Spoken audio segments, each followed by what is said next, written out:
It might go as spam. All right, we're so live. sure. We're live now. All right, guys, we are back. We had some technical difficulties. Something happened. We're past it right now. Everything's good. We are happy. Matt is okay. We're happy. Yeah, I'm good. I will not bite your head off, but we're okay. Unfortunately, we're on a different link because I couldn't get back on that link. I don't know why, but it said that I was logged off during stream and it wouldn't let me reconnect to it. So we're gonna chalk it up to yes. We're gonna chalk it up to Calamity Matt Strikes Again, and we're just gonna move on from there. Yes, it is fine. Right. It is all good. So, anyways, guys, let's start this over. Our subject today is gonna be luckiest and unluckiest moments in horror films. Okay, let's go ahead and let's see. There we go. All right, let's go ahead and get this started. So, I'm going to go ahead and start with my... What do you guys want to start with? Luckiest or unluckiest first? What do you think? Why don't we do like one of each? That's a good idea. Because like mine are... Well, I only have 3 likes. Like, because mine are all linked together. Yeah, I only have 3. They are? You only have what? I only have 3 luckies and like 11 unluckies. So oh gosh, well yeah, because there's not many lucky stuff in horror films. So let's go ahead and I'll start with mine. Okay. All right, let's go ahead and is there any comments going on right now? Relinking everybody back to our new stream that we have going on. Yeah, Dino's back, but I'm trying to. All right, well I'm gonna go ahead and go to my number 5. It's not. What? Huh? Oh, I thought you were saying something.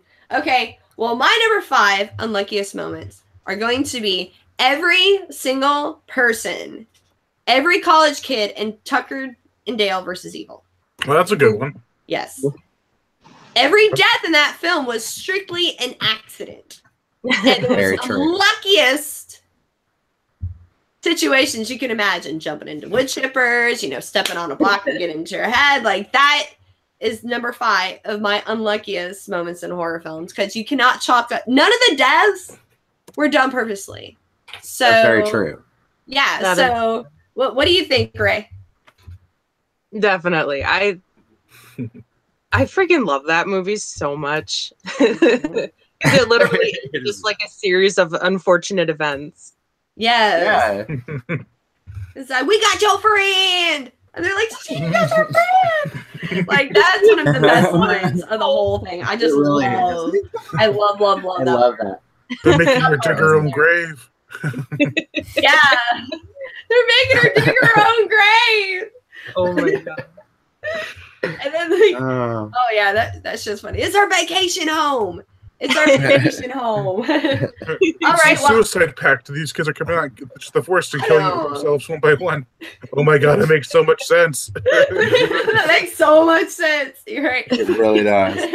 Well, I'm gonna go ahead, Matt, and let you go ahead and do your unluckiest moment in horror film.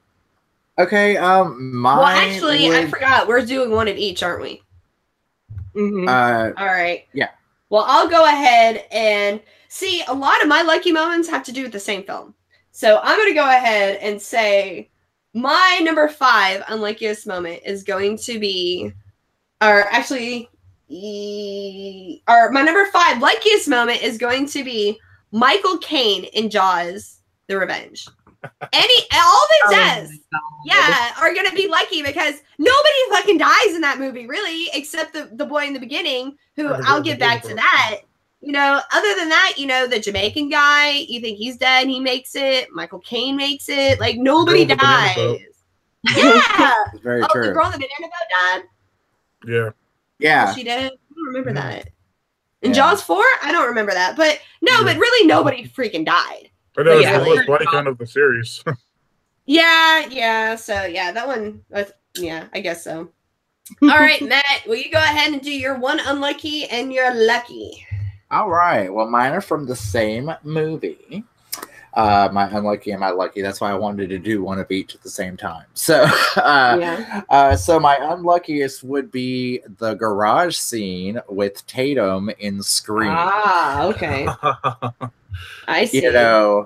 There are a lot of factors that make that unlucky. Her boobs are too big for the cat door. Yeah. The cat door is the only way out.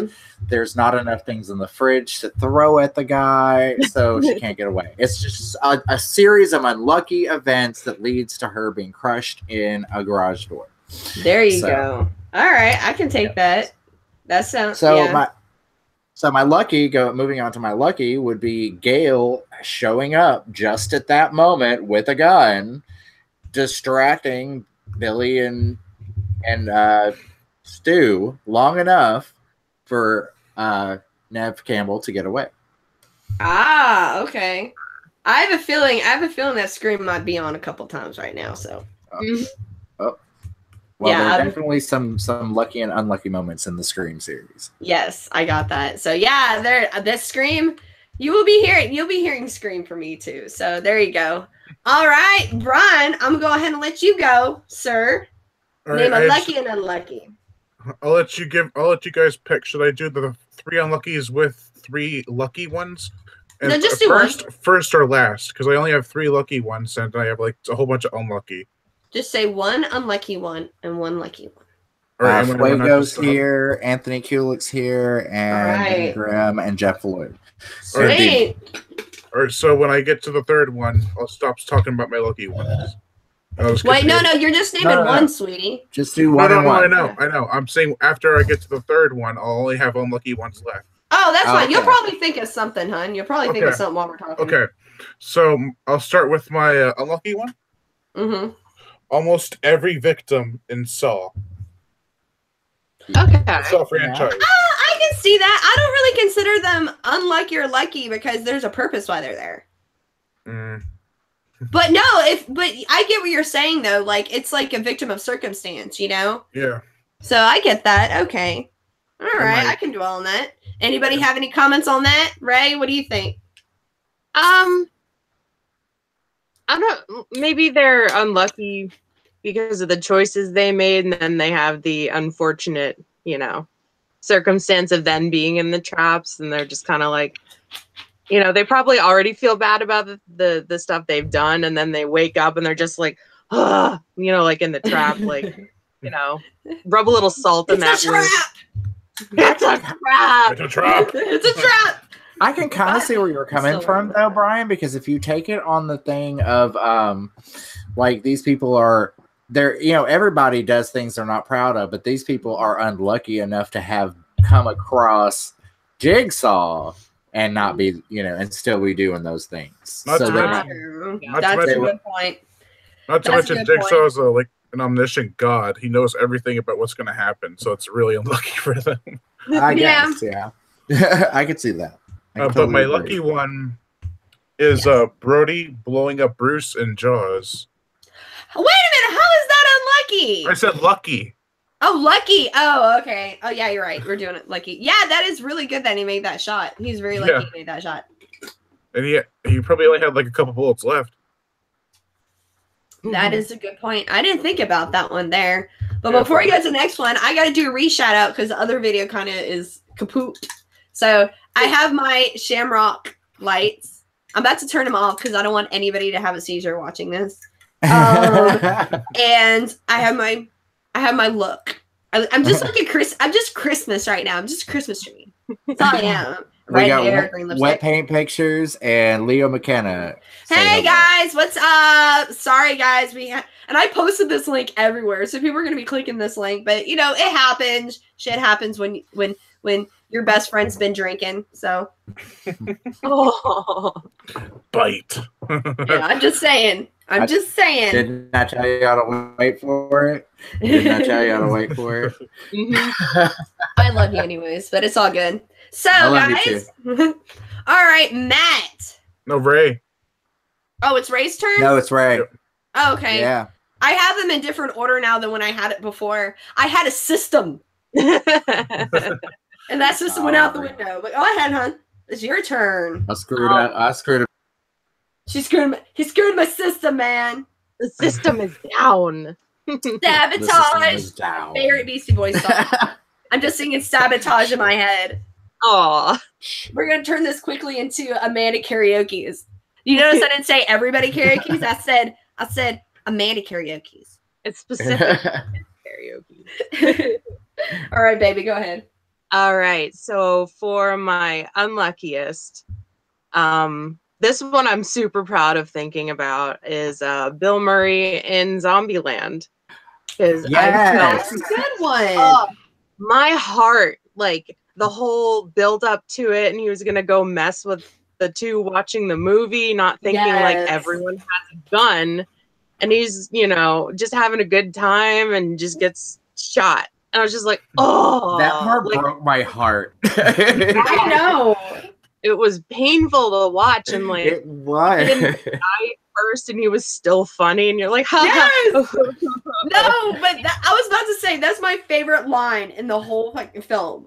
It is when he's dying, and Emma Stone's just like, he's still funny. Like, I love that part. She's so funny. Sorry, guys, my allergies are going, so if I'm, you know, Do you dabbing my have leg any up. regrets? Maybe Garfield. Yeah. Definitely. Jaime put that on there. Yes, my God. that's a good one. That's a good one, honey. So yeah, that's cool. That's a good one. And here's like obscure, I guess, lucky moment would be Jonesy the cat in Alien. Yeah. Oh. Because Okay.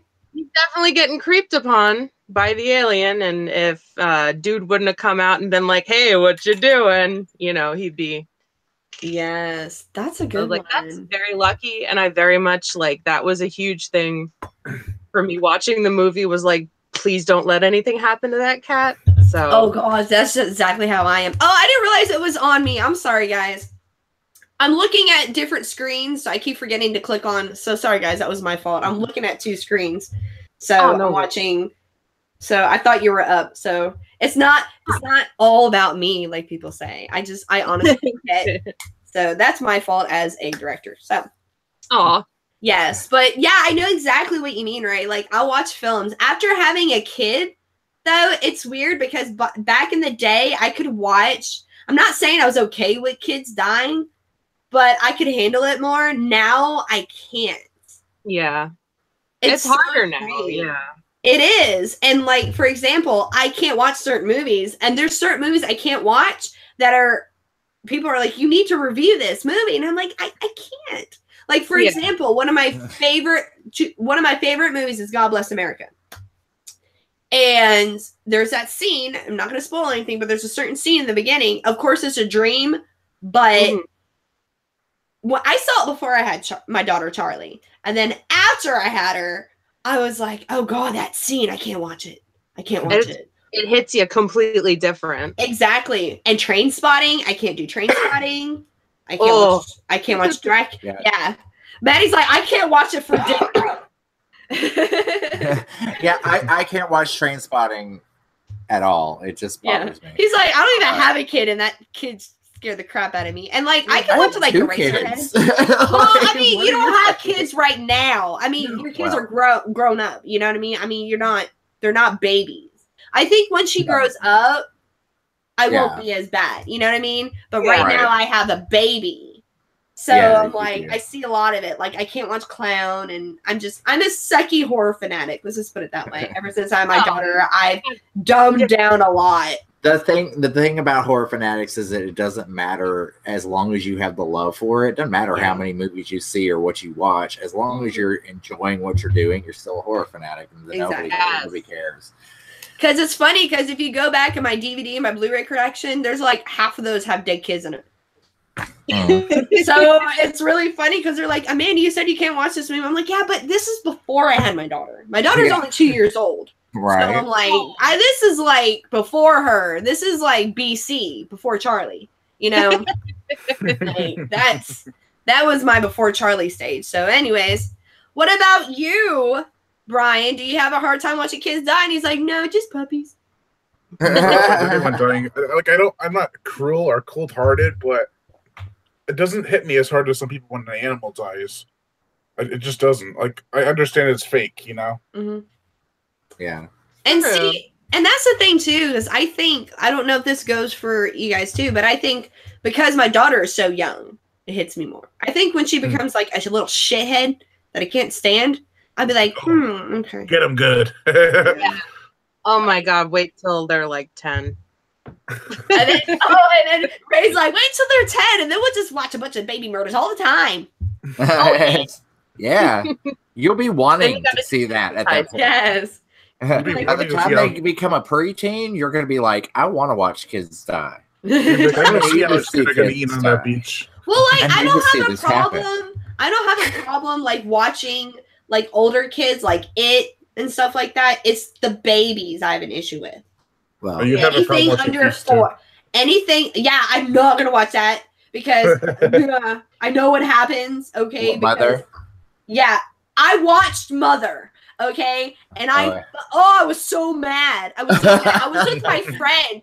I was with my friend, and we're at my house, and we're sitting in the living room watching it, and I was like, oh, and I love that movie, and I was sitting there, I was like, no, right, no, they're taking the baby. I know, and I walked into my bedroom, and I turned around and I said, are they killing that baby? And my friend said, no. Wait, man, don't turn around. Killing that baby. He goes, they're not technically killing it. They're just kind of eating it. Spoiler. I was like, what? And so I was like, is it over? Is it over? And then I heard the scream on the TV. He goes, no, not yet. I was like, all right, well, and then he goes, okay, it's over. And I turned around and I was like, yeah, well, I'm glad I didn't see this in the movie theater. Right. Or else people would have been like, who is the girl praising Jesus behind me? Right. I'm not religious, but I would have prayed to 4 Marys not to see that. But anyways. I was just saying. Anyways, guys. Oh, I guess we have come to your number 4, Amanda. Oh, it's my turn. I've been talking a lot. Yeah. I'm gonna put Pretty Ray on here because everybody's been seeing my face, and I know I want to see this pretty girl's face. My friend Christy is here, and she loved Mother, apparently. I loved Mother, and it was nominated for Razzies. Like, what the hell? I liked it. It's just disturbing and intense. Well, yeah, but it's meant to do that, you know? Yeah, I know it's supposed to be that way, but it works. It's right. Yeah. Well, I guess I will go to my number 4. I guess I'll go ahead and poor Ray. She's like, take the camera off of me. I can't even tell. You're good. She's like, I just want a sandwich. Leave me alone. I can't eat my sandwich because I'm on camera. I'll eat on the camera all the time. I don't care. I drink on the camera all the time. Fuck it. This is orange juice, by the way, because I'm a Christian. So. This is also orange juice. Yes, we're Christian folk here on Sundown. We're a Christian network that puts Phantom Killer up on a pedestal. Is this really the blood of Christ? Yeah, this is the blood of Christ. He must have been wasted. Damn, we must have been wasted 24/7. I know, right? Anyways, so I know, right? So, all right, guys. Well, I guess I'll go ahead and do my number 4. My number 4 is going to be. It's the same thing. Okay, my number 4 is going to be. Alfred, I know his name's Alfred. What's his last name? Hold on. Alfred Molina in. Okay, we're talking about Unluckiest. Alfred Molina in Species. That part. I know what you're talking about. She just so happens to be at the same bar and hook up with Alfred, the same dude. He just so happens to end up with her, and he thought he was getting lucky, but he did not get lucky. No. So I did until that ending of it all. Yeah, I mean he was, because she was like, I'm having a baby, and he was like, oh, say what? I know might feel like that at first, but no, really, I'm having a baby. Yeah. Pretty much. Yeah. He's like, everything horror. Kill me, I'm being Spider-Man. Everything horror is on and says hello and loves your hair.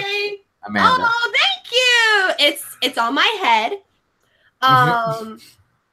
It's on my head. It's held by Aquanet. That's all I use. I'm a classic. And it's held up by the souls of the innocent that I keep underneath my makeup drawer, and it holds very nicely. Anyways, So we're not even going to go into my hair today. Oh no, we're not gonna go there. We're not gonna go here. I'll send you So some of sad my about hair. I know. Right.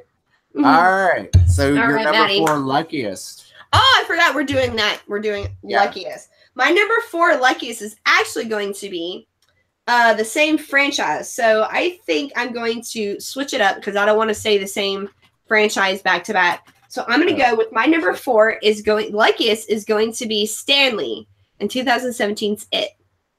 If you guys haven't seen it yet, the scene where his face is getting eaten and they find him. Yeah. Yep. Oh, that was so Just gross. in the nick of time.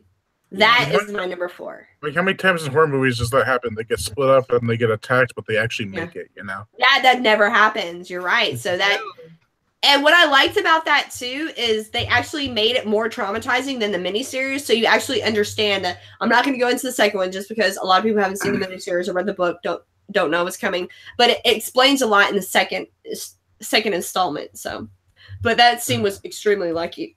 Excuse me, guys. It's the juice. It's all the orange. It's all the juice. It's just. Just. All right, Matt, honey, it's your turn, sweetheart. Okay, I wrote a few of mine with humor, so I'm actually right. gonna do like lucky first and then unlucky on a Mhm. couple of these. So my next my number 4 is more of a dark comedy than a horror movie, but everyone knows it's like one of my absolutely favorite movies, so we had to talk about it today. Mhm. So it's so lucky that Veronica can forge people's handwriting in Heather's. It's just such a great skill. 1, it made you popular, and 2, it allowed you to pass Yes. murder off of suicide. It's unlucky that your boyfriend's a psycho. I like that. I like that. You and Heather's, I swear to God. I love that movie. It's such one of the best know. movies ever. You You know. never shut up about it. Like, Well, everybody loves Mean Girls, and I mean, that's why you just hang Mean out with Girls. me. No, get this shit. Like, this is off subject. But I'm gonna tell y'all real quick. I was called a mean girl today. By who?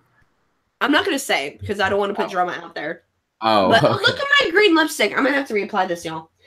But I was called a mean girl. A friend of mine said, Amanda, you need to chill out. You can be a mean girl sometimes. Okay, I'll come out. It was one of my clients. Oh. And I was like, I'm not mean. They're like, you're not mean per se, but you have very backhanded comments. Oh, that's true. I would agree with And that I was- 100%. Well, no. And I was telling them, I was like, no, I really do mean most of them. Like, I promise, Ray, when I say you're beautiful, it was not a backhanded comment. Okay. Oh, no. Okay, because as soon as I said that, Ray went, "This bitch." No. So I was like, you're so pretty.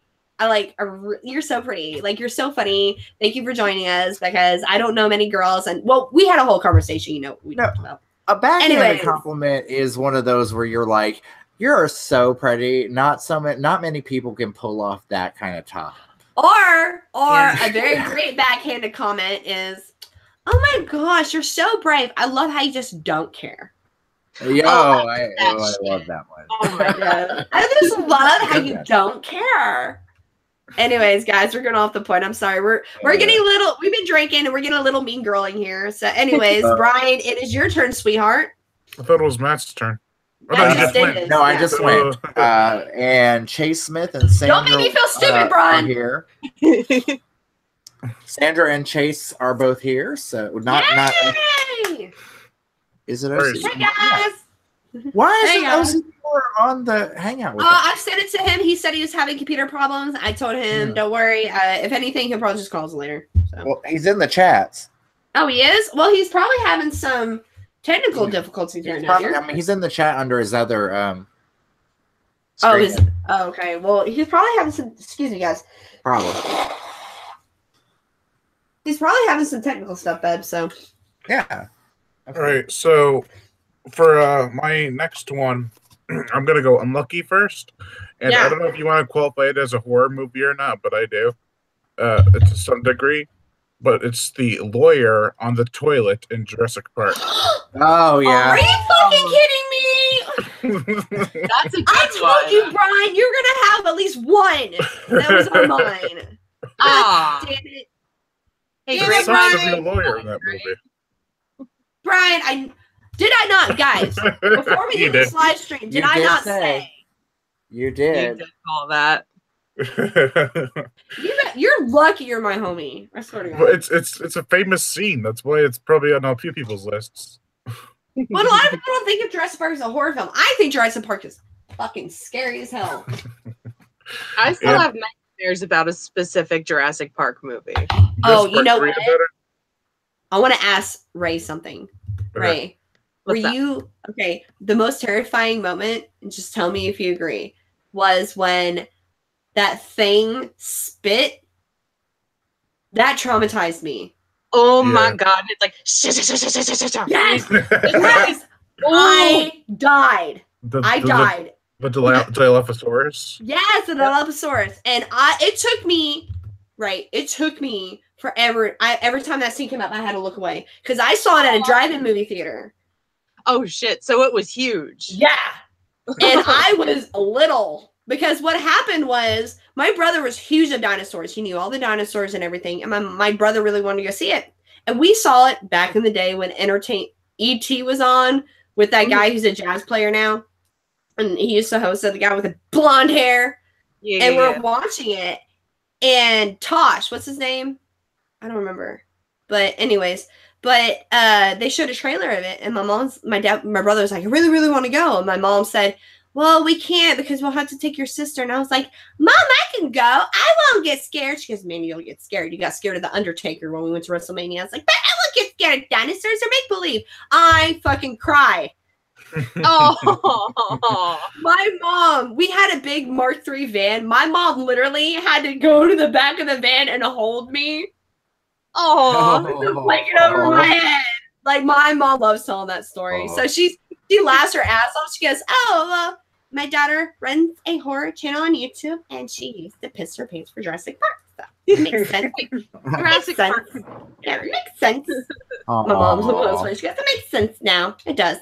Anyways, I'm sorry, Brian. I just had to tell that story. You go ahead, sweetheart. No, so one of my luckiest scenes in horror films was Dutch discovering the predator uses thermal vision. Ah, yes. Nice. When he gets covered in mud, he's like, "You cannot see me." Well, you know what? That's funny you said that because I didn't put that on my countdown because I didn't think about that. And you know, I'm a huge Predator fan. So kudos to you, dude. I looked over at Predator and I'm like, "Oh yeah." Yeah. Good deal. That's a good one. All right, guys. I'm going to take these out real quick, and I'm going to take this off because I'm afraid I'm going to get somebody epilepsy. So, It would have happened by there's now. going to be a seizure on this because I'm already... It's messing with my lighting. It's messing with my lighting. All right. So that's gone. All right. All right, guys. Back in action. Yas. Yas. Welcome to channel Yas. Yas. Welcome to Yas. See, every time I say that, people think I'm like making fun of that. I got green lip gloss in my teeth. On your teeth. Oh no. I got it. Everybody calm down. And scene. Okay, let's do this. All right. Shut up, Matt. Matt knows what I'm talking about. I love it. Yes. Oh, Cecil's on. Hi, Cecil. Welcome, sir. Boogie woogie woo. Woogie, woogie, woo. Cheers, friend. What's up, Cecil? Cheers. What's up, y'all? Sorry for the late appearance here. It's okay. We had to Watching from restart the again. sidelines. We had to restart it again because my best friend Matt decided to log in on my account and kick me off of my. Oh, I'm sure it was an accident. But it yeah, No, I It was. plotted it for weeks. He plotted it and he goes, "You want to see something unlucky, bitch?" I didn't call you a bitch. Hey, Dave. I know. He called me a fat bitch. Well, yeah. Yeah, it's an inside joke. It's an inside joke. Don't worry about it. Anyways, guys. So yeah, if you guys, I don't need to introduce these people. You guys know who this is. This is Cecil and producer Dave from the horror show. What's up, everyone? Hey, Amanda, thank you for the invitation. Of course. Look at them with their pageant waves. That's adorable. I've got 2 so far, and I'm gonna keep thinking because I know I'm jumping in around number 3 or so. So oh yeah. But yeah, cool. whenever you're ready for us, you just hit us up. Otherwise, it's your stream, baby. Well, I was curious. Do you have any comments about our choices before? Yeah, so far so good. I like, Dave. What about you? You were listening into? I know we were both kind of distracted. That's why we weren't on camera. Oh no, I know. I understand, honey. But yeah, no. Let's see. I'm trying to think of what were some of the. I know. Well, mine. I'll go to since I was first. I had because we're really not. We only have 5 choices, so yeah. I had for unluckiest moment in horror. I have every single victim, every single college kid in Tuckerdale versus Evil. Yeah, that was definitely. I was going to mention that if it was unluckiest. So is it unluckiest or luckiest that you're doing? We're doing both. We decided to do both because we kind of went back and forth because we're like, we kind of want to talk about the really like silly things in horror that people survive and you're like, they shouldn't have survived. So we kind of decided to do both. Just have a good time. It's the St. Patty's Day party, guys.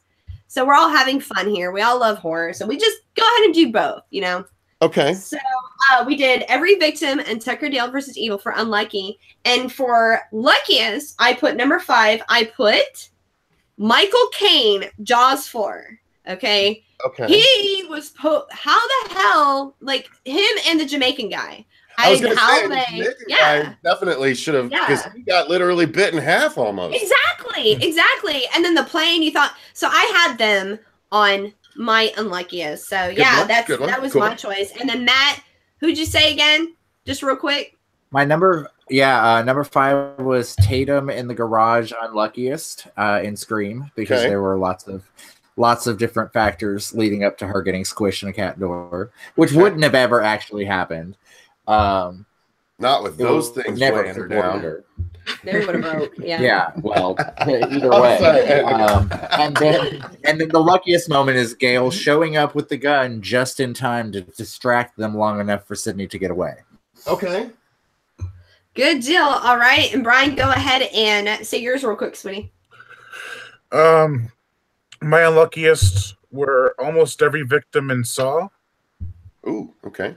And the lawyer on the toilet in Jurassic Park. Okay. Which I'm mad about. He took from me. Anyways. Okay. And my luckiest were Brody blowing up Bruce in Jaws. And Dutch discovering the Predator uses thermal vision. Okay, cool. Lucky. Good ones, Brian. I like those. Yeah, that is a good one. And then Ray, I'm sure you've got some too. Yeah, she does. It's also her turn after. Hold on, honey. I'm clicking on you right now. Hold on. You're not showing up right now. Not showing up? No, honey, you're not. I see her. Oh, you see her? Okay, well, then it's probably just some. Oh, okay, I see her. I'm sorry. It just took a second. Go ahead, Ben. We were having technical difficulties. So my unluckiest was Bill Murray in Zombieland. Okay, that's a good one too. Ouch, my heart. And lucky was Jones the cat in Alien, because I like cats. And what else was on your list, honey? Yeah. So unlucky. I have it written down. Obviously, can't see it, but the female lead in Drag Me to Hell, the end with the button. Oh yeah. And you think that the worst part is the train tracks, but it's not. Yes. No. Good one. Yes. That scarred me. Yeah. Well, I skipped one. I'm gonna run this real quick because I skipped it. My number 4 was Alfred Molina in Species. He thinks he's getting lucky, but he becomes unlucky. Mm-hmm. Okay. And then you had a number 4 also, right? Yeah, my number 4 was Heather's. It was lucky that she knew other people's handwriting. It was not so lucky that her boyfriend was psychotic. Yeah. Yeah, cool. And then my number 4 lucky was Stanley in 2017's It. He was getting eaten, and they just so happened to find him just right in the middle. Yeah, that's the one we walked in on. Yeah. Okay. Cool. All right. Good deal. So we're on par. Okay. Good deal. So, Cecil, go ahead and you guys list Rayanne's luckiest. Yeah. No. Go ahead. Yeah. Rayanne. Sorry. Finish up round 4. We'll jump in on round 3. Yeah. Oh, I'm sorry, honey. I apologize. I've been drinking some more. Good. So, lucky moment. Beautiful. The end of Shaun of the Dead, when Shaun and Liz are getting ready to go back up on the street and they're getting ready to fuck shit up, and then out of nowhere, like military or whatever they were coming, they're just like, okay. Like you, I feel like you can't get much more lucky than that. Ooh, what happened? Do we hear? Is she gone? I'm here. Can you hear me? Okay. Okay. We just can't see. We can see you in the bottom, but we can't see your video. Yeah, when you go large, it's black. It's weird. Yeah. Yeah, it just goes dark. We're not sure what's going on, honey, but we can still hear you. Well, that's good at least. Okay, well, we can still hear you, sweetheart, so that works. Okay. And I had to exile some on my list because you just mentioned something from my list, kind of. Sorry. All right. No, it's okay. That's why I love these things, because we all think about the same thing, and it's awesome and everything. And, honey, it's funny because we can't see you right now, but we can hear you. You sound marvelous. Okay. So sorry, sweetheart. You sound marvelous. You sound as pretty as Tuesday morning. Not hungover on Tuesdays, only on Mondays. Don't ask me. All right, Cecil. All right. Your turn. I am excited to talk about my first unluckiest. All right. I think this might actually end up being, it would be my number 1, but just in case anyone else is going to take it, I'm going to jump on it. So I'm going to say that every passenger at the beginning aboard the SS Ghost Ship. Oh yeah. Oh, that is the very definition of being unlucky in a horror movie. There's no killer. It's literally just the ship rigging going and killing like 100 fucking people. And that's that scene. Fucking amazing. That little girl sitting there. Great. I actually even used that in our Great Horror Debate Live at Phoenix Comic Con. I used it as the best mass death scene. I think absolutely like one of my favorite scenes in horror movies, and it absolutely qualifies as one of the most unlucky moments in horror history. Oh hell yeah. That's awesome. But you know what I love about the movie? I love the ending scene of that movie because I loved fucking Mudvayne, and when that song played, like when the I still remember the ending because that was so symbolic. Like when those doors closed, when you see him and those doors close and she sees him walking off the ship, and all of a sudden it was like, I stand alone. You're like, yeah. Anyways, I'm done. That was my moment. By the way, you guys missed it. I had a shamrock necklace. Oh, I know. We saw that. Yeah, it was a fucking Christmas tree. I took it off because I didn't want anybody to have t-shirts. Because I am a professional. You have Retro Ray's Succulents is here as well. All right. So I was gonna say my unluckiest in the third. Sorry, Dave. Essentially, if you remember the opening of Final Destination, anybody on that plane who didn't listen to Devon Sawa and get off that plane was very unlucky. That's true. Because they could have been very lucky to listen to Devon Sawa, but then have death chase them, or just die in the plane. So I felt that was a pretty unlucky.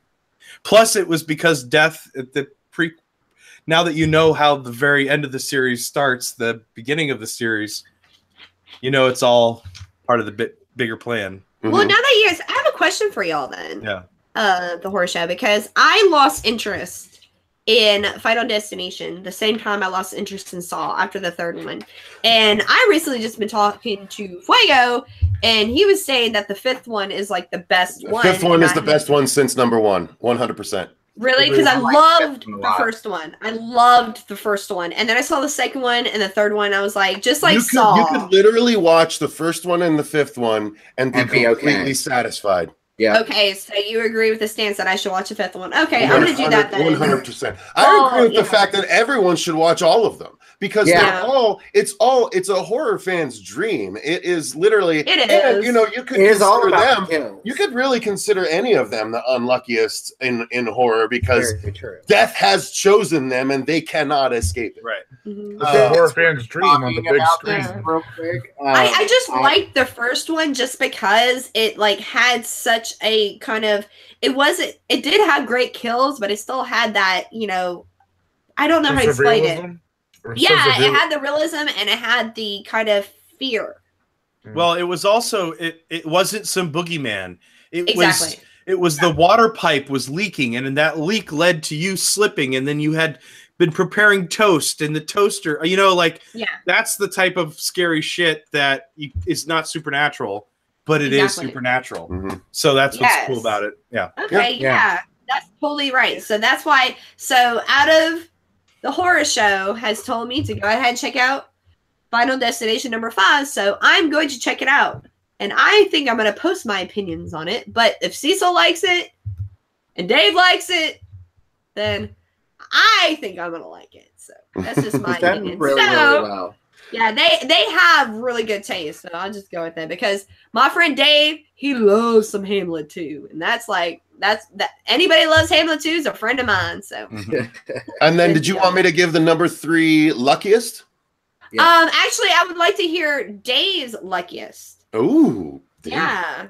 Well, Cecil never gave his either, though. No, it's okay. Dave can go first. It's okay. LL Cool J at the end of Deep Blue Sea.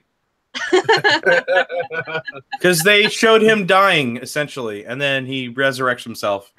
Yes. And you're like, woohoo! And the not only that, and but he leads the. He's like, because we're the meanest motherfuckers in the valley, you know, before they that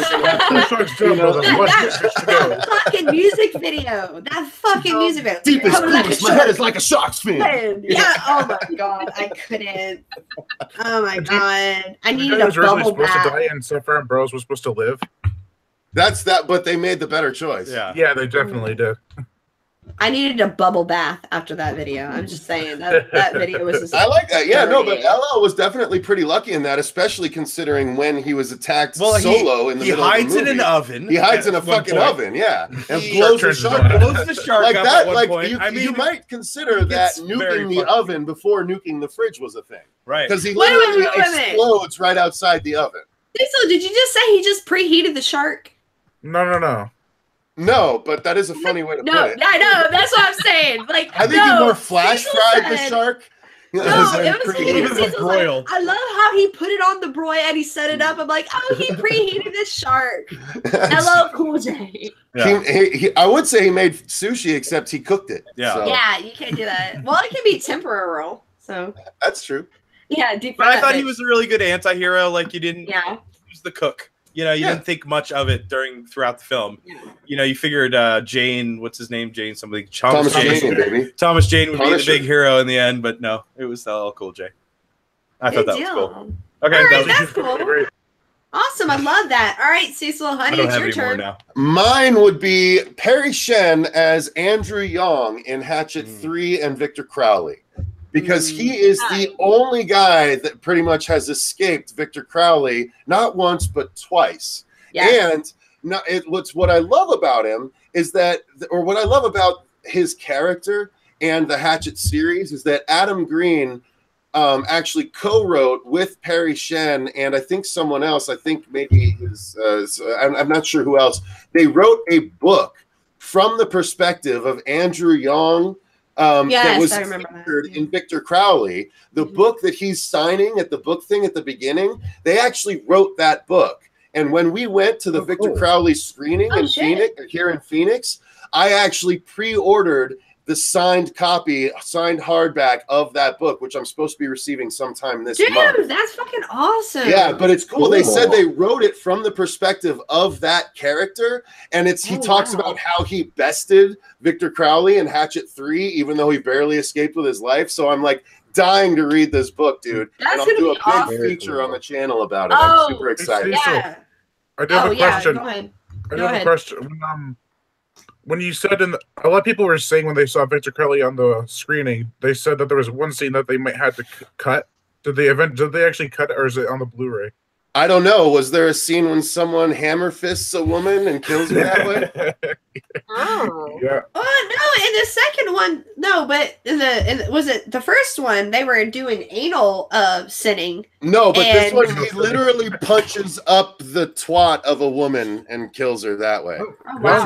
That's a really bad Tuesday. Oh no, that's terrible. It's like, oh no. I guess I could have put it more delicately than that, but you know. That was really eloquent. God. She got punched in the Can twat. you imagine? Can you imagine her next OBGYN appointment? That would just be so sad. That would be an awful Mentos commercial. How do you explain that to your doctor? Like Mentos.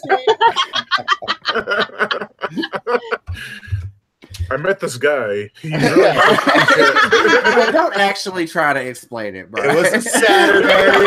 We got a little crazy. a little too much to drink. Have you ever done whippets? Never again. We had Matt. We had such a rush.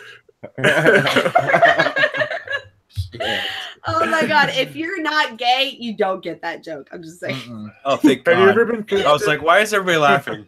If you're not gay, you don't get that joke. All right. Anyways, like no. Well, I'll have gay. I'll tell you about it when we get off the street. I'll have Anyways, what she's having. It's hilarious. Anyways, it has to do with like stuff. I worked at a. I'm sorry. He sees all the puns. He sees all the puns I'm doing, so that's why it's funny. Anyways, it's about stuff.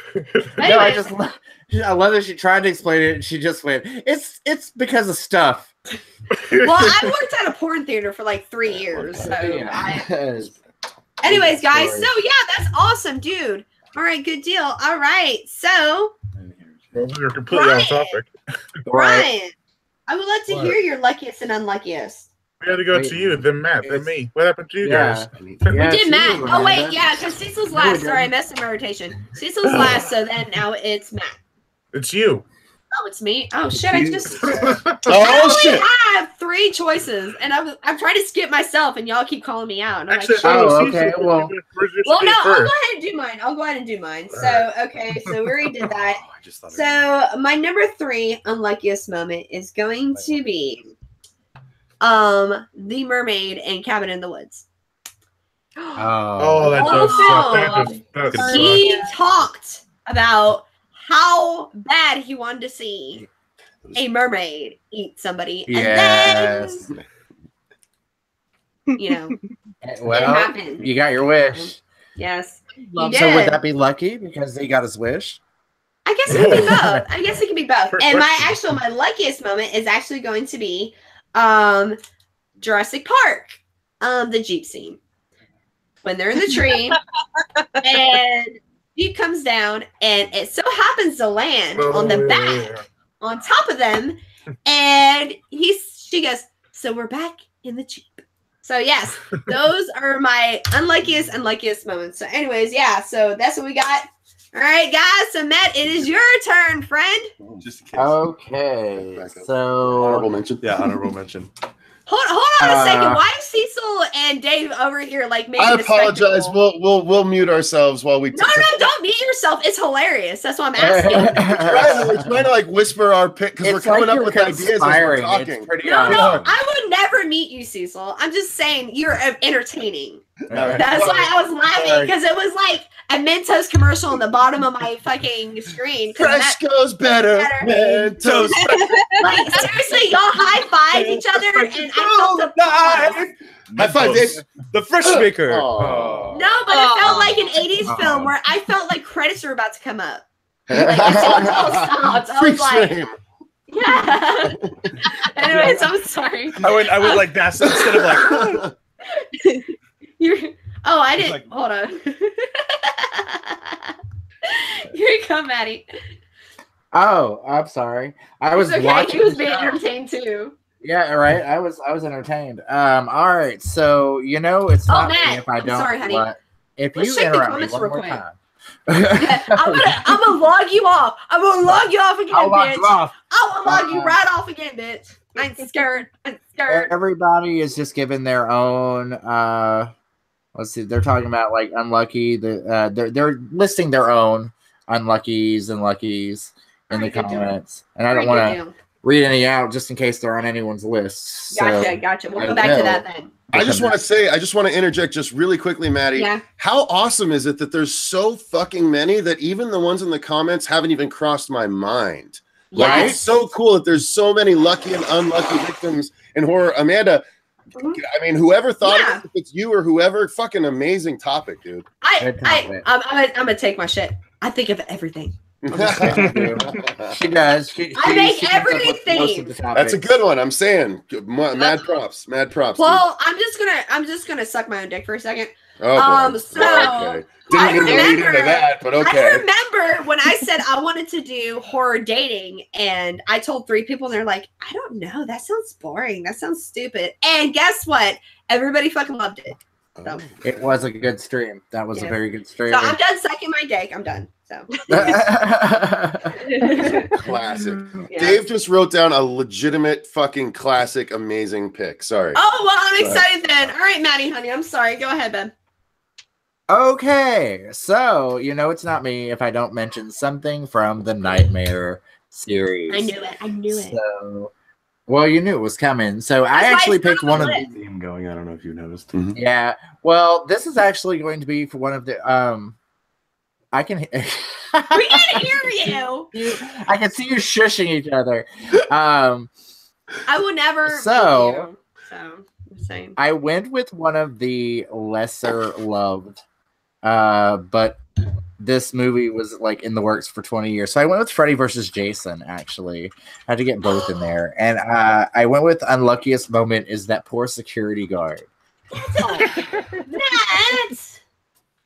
I always feel for that you guy. You said Freddy Krueger movies. I didn't count Freddy versus Jason. So guess what I have to do now? Now I have 1 left. I'm so sorry. You said Nightmare on Elm Street movies. I said I was gonna put both in. I didn't tell you. I put them and I put the stoner kids. I put them in the stoner kids. You well, asshole. So that's okay. You can say no, the stoner you kid. ruined it. You ruined it. I'm talking about the damn security guard that got like smushed under the door. Yeah, it's too late. He was very unlucky. I agree with you, Maddie. It's so sad. Like that poor guy. He was doing his job too, checking it out. I'm gonna be in my trailer if y'all need sex with nobody. He was not misbehaving. He just went to answer the damn door. It's sad. With his gun drawn. So my luckiest from that movie is Jason because he just so happened to kill a rapist. Oh, yeah. I know what you're talking about. It just so happened upon a rapist. Yep. It was. They were in a cornfield and shit was happening. And Jason was like, you know what? I have my morals. I might kill people who are having sex, but I'm gonna kill you because you're just fine. All right. So, okay. All right, good deal. Brian, babe, it's your turn. All right, I'll go for unluckiest first, and that is Ben at the end of Night of the Living Dead. Are you fucking kidding me? That's my number 1. That's a good one. That would have fit my theme. That was my number 1. Now I don't look as creative. Damn it! That was my. Just to show you that great minds think alike. I need to invite people on my stream who's never seen a horror film, and then they'd be like, "Oh my god, I don't know much about horror films, but Happy Meals are weird." All right, and my luckiest would have to be Kirsty getting a chance from the Cenobites to prove that Frank was under their grasp. Good one. Yeah. I'm a big Hellraiser fan, in case you guys didn't know. Let me cut you off for a second. Cecil, why don't you tell everybody here how big of a Hellraiser fan you are so much? Oh, Amanda, I'm so glad you asked. Yes. Hang on. Before we tell you how much of a fan we are, we have to change this configuration. No. Leave the configuration alone. First, let me say mine. I'm a huge one that I had my cube signed. Oh But- my gosh. Yes, I'm an but actual Cecil fan. can top that. This is a Cecil. Rubik's Cube that's a Hellraiser Yeah. box. So But that's fucking I got cool. mine signed at Frightmare That Fest. is But guess cool. what? Cecil can top that, Cecil. How I big of a can- Hellraiser fan you are? well, two different ways I guess I can top that. No. I'm just saying I am currently such a Hellraiser fan that I am doing a series on the channel called Startling Storytime, where I am reading The Hellbound Heart by Clive Barker, which is the original Oh, inspiration hell yeah. for Hellraiser. I have done 3 episodes thus far. Dave is helping doing the majority of the editing on it, and we are so in line. The first episode, the Cenobites appear, and we actually do a little bit of vocal manipulation. That's a lot of fun. So check it out. I'll be recording episode 4 probably tomorrow morning if my schedule stays true. But it's going to be about a probably 7 or 8 episode series, the whole Hellbound Heart. It's about 10 pages per episode, about a half an hour each. But it's essentially an audiobook that we're reading to you. The other big reason I'm a huge Hellraiser fan is last He's a year director. at Mad Monster. Yes, exactly. At Mad Monster last year, they did something called the Pinhead Experience, where Doug Bradley donned the Pinhead makeup for the first time in 8 years. And he actually did a photo op where a lucky, I think 100 people purchased tickets to basically 4 at a time come in and interact with Pinhead. And then, get a picture taken and then walk out. And I not only got to do that with the horror show crew, but I actually got to co-direct the ad for the Pinhead Experience with Doug Bradley himself. Oh, how cool is that? Yeah, the ad is on the channel. If you search the Pinhead Experience on the channel, you'll see testimonials from people going through it, and you'll see the ad itself, which I did not only produce and create and edit, but I co-directed it with Doug Bradley himself. And then I actually got to film the entirety of the Pinhead Experience. I had to deliver the footage to Mad Monster, of course, but I got to film every single person that came through and interacted with Pinhead. I know every single thing that Pinhead said. I know how it went off, and I even happen to have the footage of the horror show going through. However, I am unable to ever release it. There you go. Yeah. So I had to do that segue just because, I appreciate that, Amanda. Thank you. Those are fun stories to tell. I know. That's I know it is awesome. because you love telling them, Cecil. I don't mind. I They're mean, good no, I stories. mean that out of love. I mean that For out a of love. horror You know crowd, that. they're good stories. I know. Well, That is I really just, awesome. That you is know, I pick on you, so I'm just Oh, we're nice good. about We're good. it. So, I love and being I, on That's Channel awesome. Yas. yeah, Channel Yas. You heard us. Welcome to Channel Yas. Yes, we love everybody. So, Brian, actually, when we get to that point, I want to go ahead and Brian, I want you to go ahead and tell everybody that we're taking a break right now from the countdown because I want everybody to kind of talk about their channel. Brian, you have an episode coming up with Fedora, am I correct? It already came out. Oh, it did? Go ahead and tell everybody about it because I love Fedora. He is So, amazing. And I saw it today and I didn't know if it came to fruition yet. So tell everybody Yeah, about your video. So he came to me a few weeks ago and asked me if I wanted to do another crossover with him, and we had the choice between Subspecies and a movie called Primeval, and I chose Good choice. Primeval. I chose Primeval even though I love Subspecies, and so he gave me a script, and I edited what I wanted to say and stuff, and we went back and forth with that, and so then I shot my lines, edited them, the audio and video, and after that, I waited probably like 2 days after I sent everything, or not even a day and a half probably, and it was like, oh, it's already up. He edits really fast when he has the time. Yeah. Oh, so that's why it was up so fast because you just told me about it the other day, and you said it should be up in a week. That's why I was just telling you now. I was like, yeah, tell us about your video. And you're like, oh, it's up. And I'm like, oh, shit. You just told me about it. Yeah, it's on Fedora's Oh, the Horror Show. Oh, I love Oh, the Horror. I watched the other day when we talked, you were telling me about Fedora. Dude, he's fucking awesome. Like, I watched all his videos. He is hilarious. And plus, He's also been on a few of my horror show entertainment watches. And see, that's what you need to do. You need to stop picking them during like the middle of the day because I'm off on the weekends. No, I know. We actually did one for Hellraiser. Oh, you did? Yeah, a little. Oh, that's awesome. And hold on, let me unmute Cecil. The only reason I muted him is because it sounded like they were having a private conversation, so I didn't want to. And then we're also doing. I'll be right back, Amanda. All right, hun. And tomorrow we're doing Leprechaun 3 and 4 because I did Leprechaun 1 and 2 today. I know, I saw that. I was watching the one previously, and then I tweeted it, and then you private messaged me. You're like, Amanda, I'm doing the next one. I'm like, but I'm not done the first one. I just got off work. I had to be. Yeah, I think it was maybe an hour and a half after the first one. I'm like, we'll do the second one now, and then yeah, we're doing 3 and 4 tomorrow around 5 o'clock Eastern Standard Time.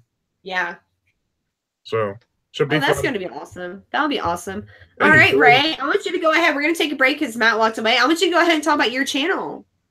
All right. So still super duper new. I did my my live stream review of Veronica today. I would have recorded it, but due to some health issues going on, yeah, can't really, not really in my cards right now. But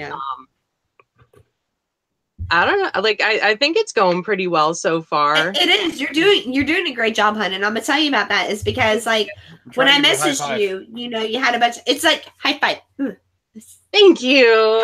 You're doing great, sweetheart. And the fact that like I watched your videos and everything, and we talked about it earlier, like sometimes being a mom and stuff and working in the healthcare industry, it's really hard because your life is kind of like this. The reason I've been doing live streams is because this whole week, one of my clients who is a Stephen King fanatic, she unfortunately is probably not going to make it this week. And yeah. So I've been taking care of her nonstop. So I've been working from like 8 to like 7, 8 o'clock at night, coming home and I don't have the energy really to kind of edit and everything, have it. And the thing about it is not many people can do what we do. We deal with Alzheimer's, we deal with cancer, we deal with a lot of stuff that a lot of people can't handle. But it's not about the job, it's about the love of the job. So and the love. That's why I chalk it up too. We love what we do, and that's all that really matters. And that's where we connect on that level. So yes. So without getting off topic, sorry guys, but me and her kind of bonded over that. But yeah, I just love you to pieces. I guess you're okay. I don't know. Fuck. I guess you're okay. I don't want to toot your horn. I want you to think you're awesome because you're okay. Anyways, I'm joking. I love you. Anyways, so Cecil, I have another question for you. All right. So we're doing luckiest and unluckiest moments in horror films. Yes, ma'am. I would like to ask you, who do you think, if you and Dave were in a horror film, you had to pick one horror film, they were like, okay, this is what it is. This is ready. Okay, let's go at ready. Gamer One. Okay, Player Gamer One. Ready Player One? Yeah, Ready Player One. And they said you had to pick a horror game to be in. And if you make it all the way to the end, you will win $1 million.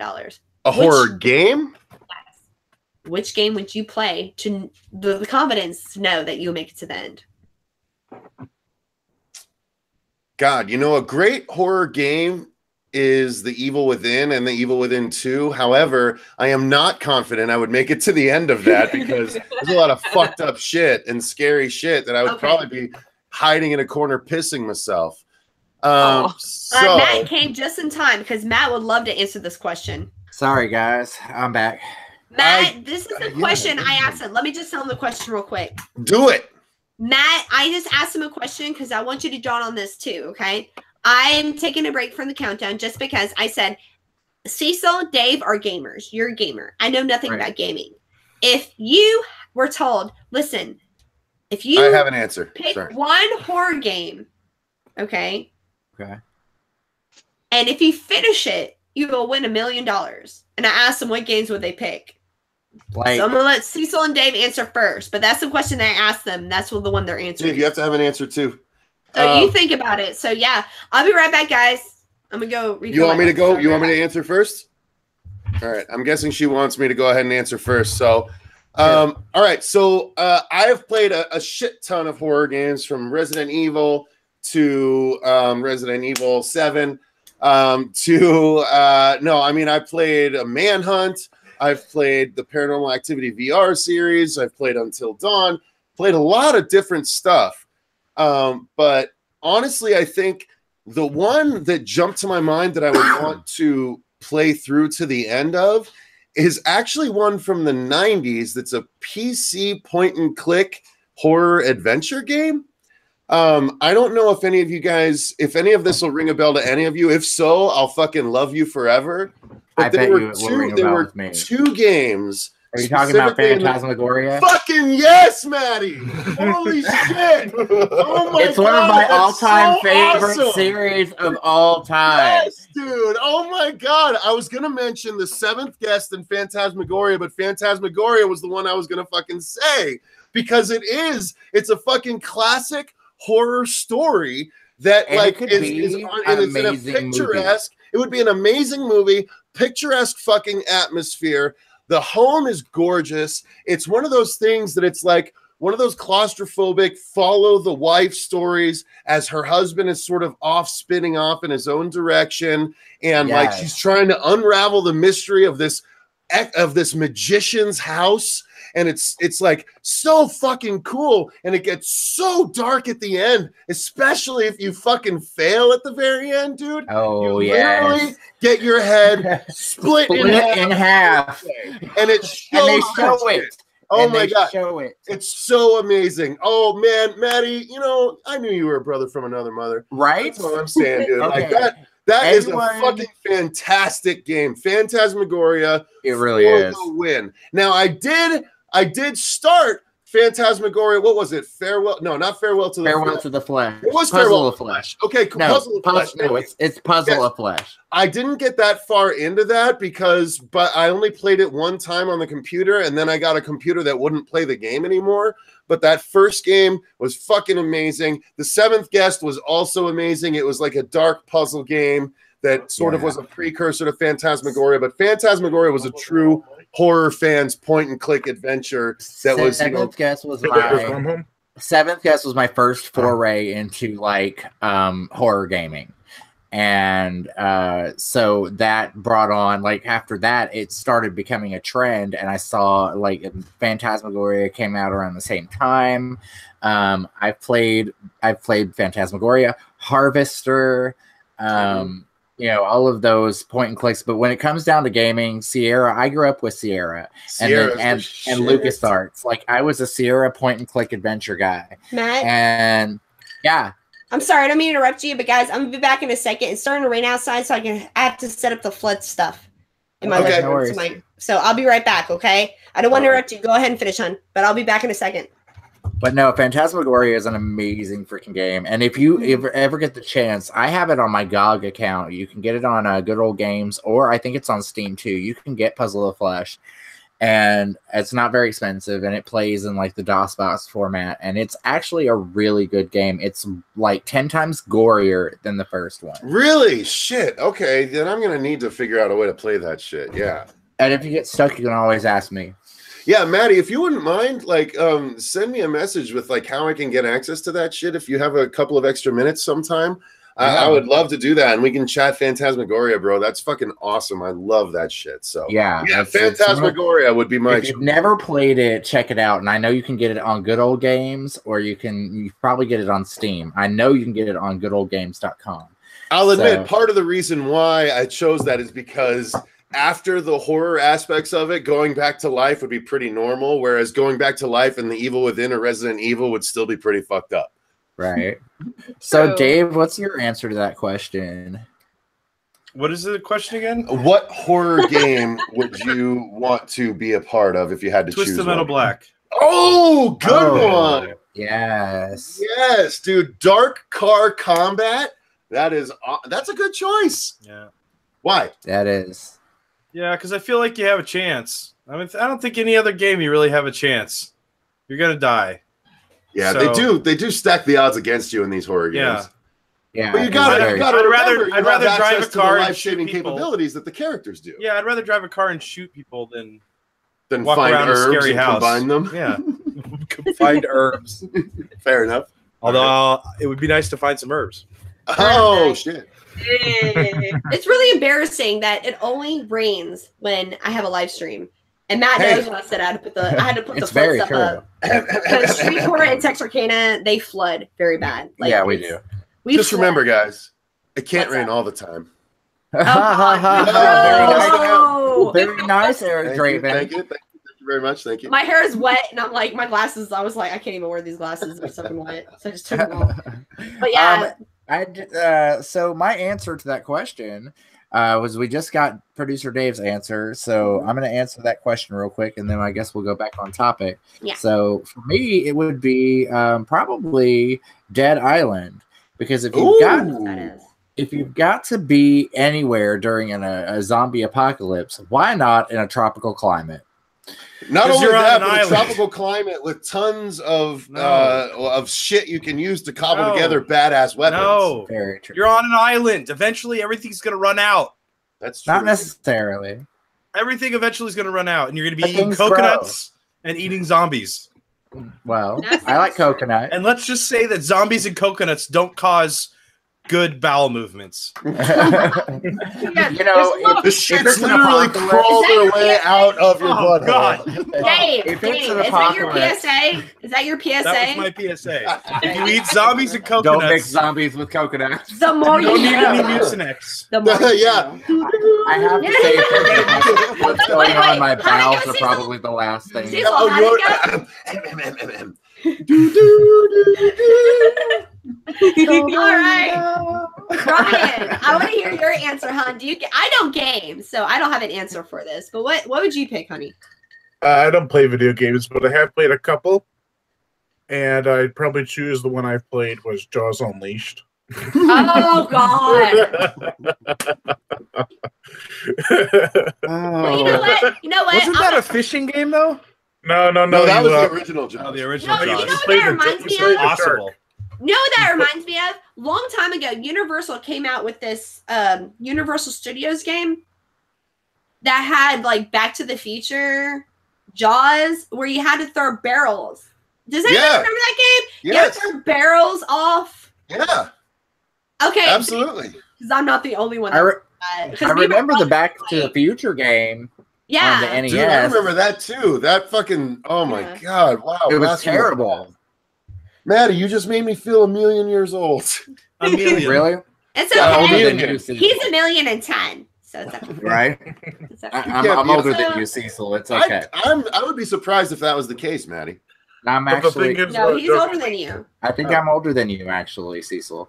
Okay, well, let's not admit it He here on the has- street. I know. He So, has okay, so grown let me guess. children. You're No, like but- 28 because I'm like 27, right? I know y'all. Yeah, talking about me. exactly. I'm 21. But the thing about Jaws Unleashed is that you play Yeah. the shark, so it's going to Yeah. be easy to survive. Yeah, exactly. Oh, yeah. I see that. Yeah. Oh, my hair's so I agree wet. with it. I feel like a wet dog right now. Anyways, so Yeah, yeah, so- Oh my God. oh my God, Cecil, I feel like a dog right now. Reanimator, Like a have you wet gamed dude, at all? Yeah, that's what I was about to ask. What? Ask. I mean, I'm talking to people. Mom! Make me a sandwich. Mom, make me a sandwich. God. Mom, make me a Go sandwich. away, Mom. I'm On talking the to a friend. internet! Oh no, it's my brother. Before that, let me say something. I'm Guys, live streaming. Hey, God. hey, Dave, bring your brother in here. Bring your brother in here. I got some words to say to that guy. Bring Okay, that Cecil motherfucker and in here. Dave. Bring him in here. Cecil and Dave. I want you guys to look something up, okay? Later, I'm gonna send you the link. It's a comedy troupe that I love. It's called Whitest Kids You Know. Of course. Okay. And yes. I love You're trying to tell me Kids You something I already know. We are. Have you seen us? We're hypercolor. We're no, so Look at white. they are. No, Who's they're the whitest kids you know? Yeah. Who's the Look at whitest- us. Really? they're a Whitest kids you comedy know? troupe. No, I'm the whitest kid you know. Like Actually, yeah, you do. Actually, you're Yeah. Korean. They're fantastic. Yeah, really. Guys, I Maddie's checked got out. you. We're full-fledged white.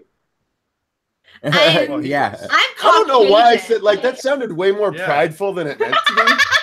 Like, ugh, White I don't power. like it. I like skeeved myself out. I'm actually an Indian.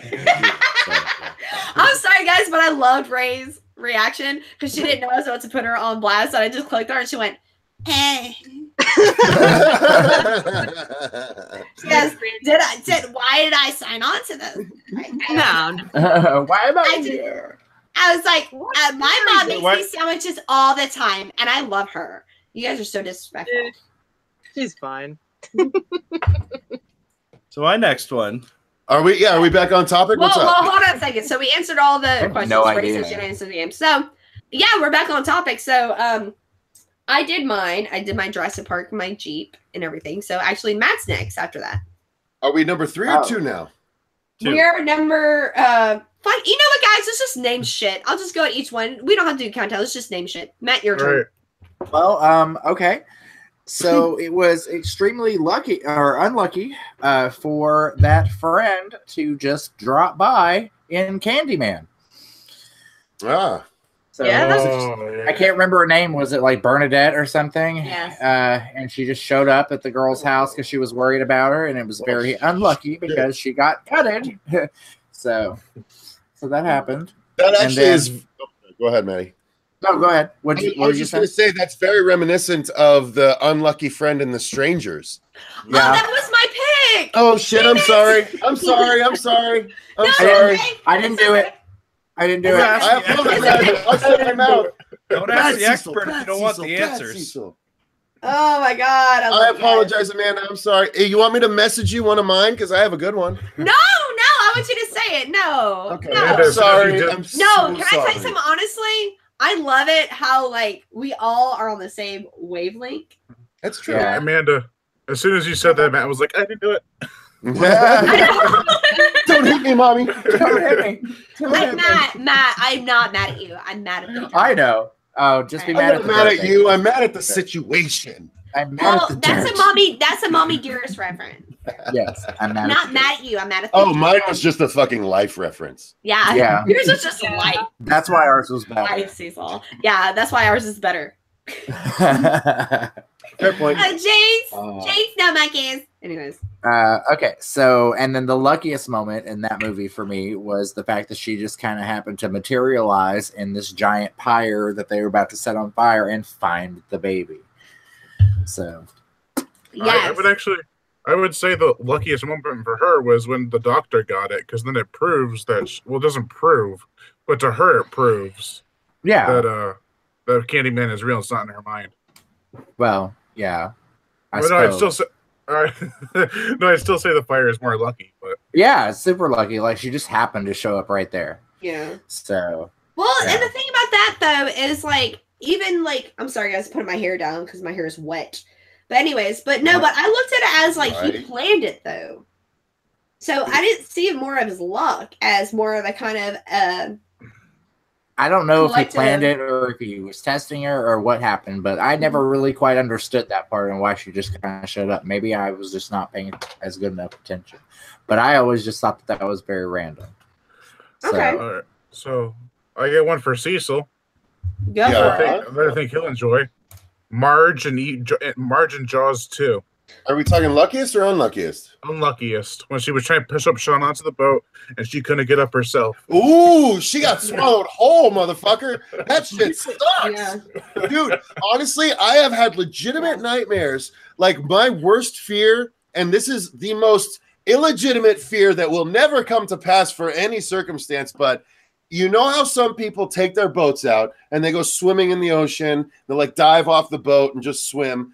My fear is I'll be in that circumstance and I'll fucking go to dive off the boat and a shark will come up and I'll literally dive straight down his throat and literally like be face first being digested. Not even get eaten, but face first digested in a shark. It's That like sounds- Chew me, please. Alive, pretty much. That That would sounds suck. great. that would really suck.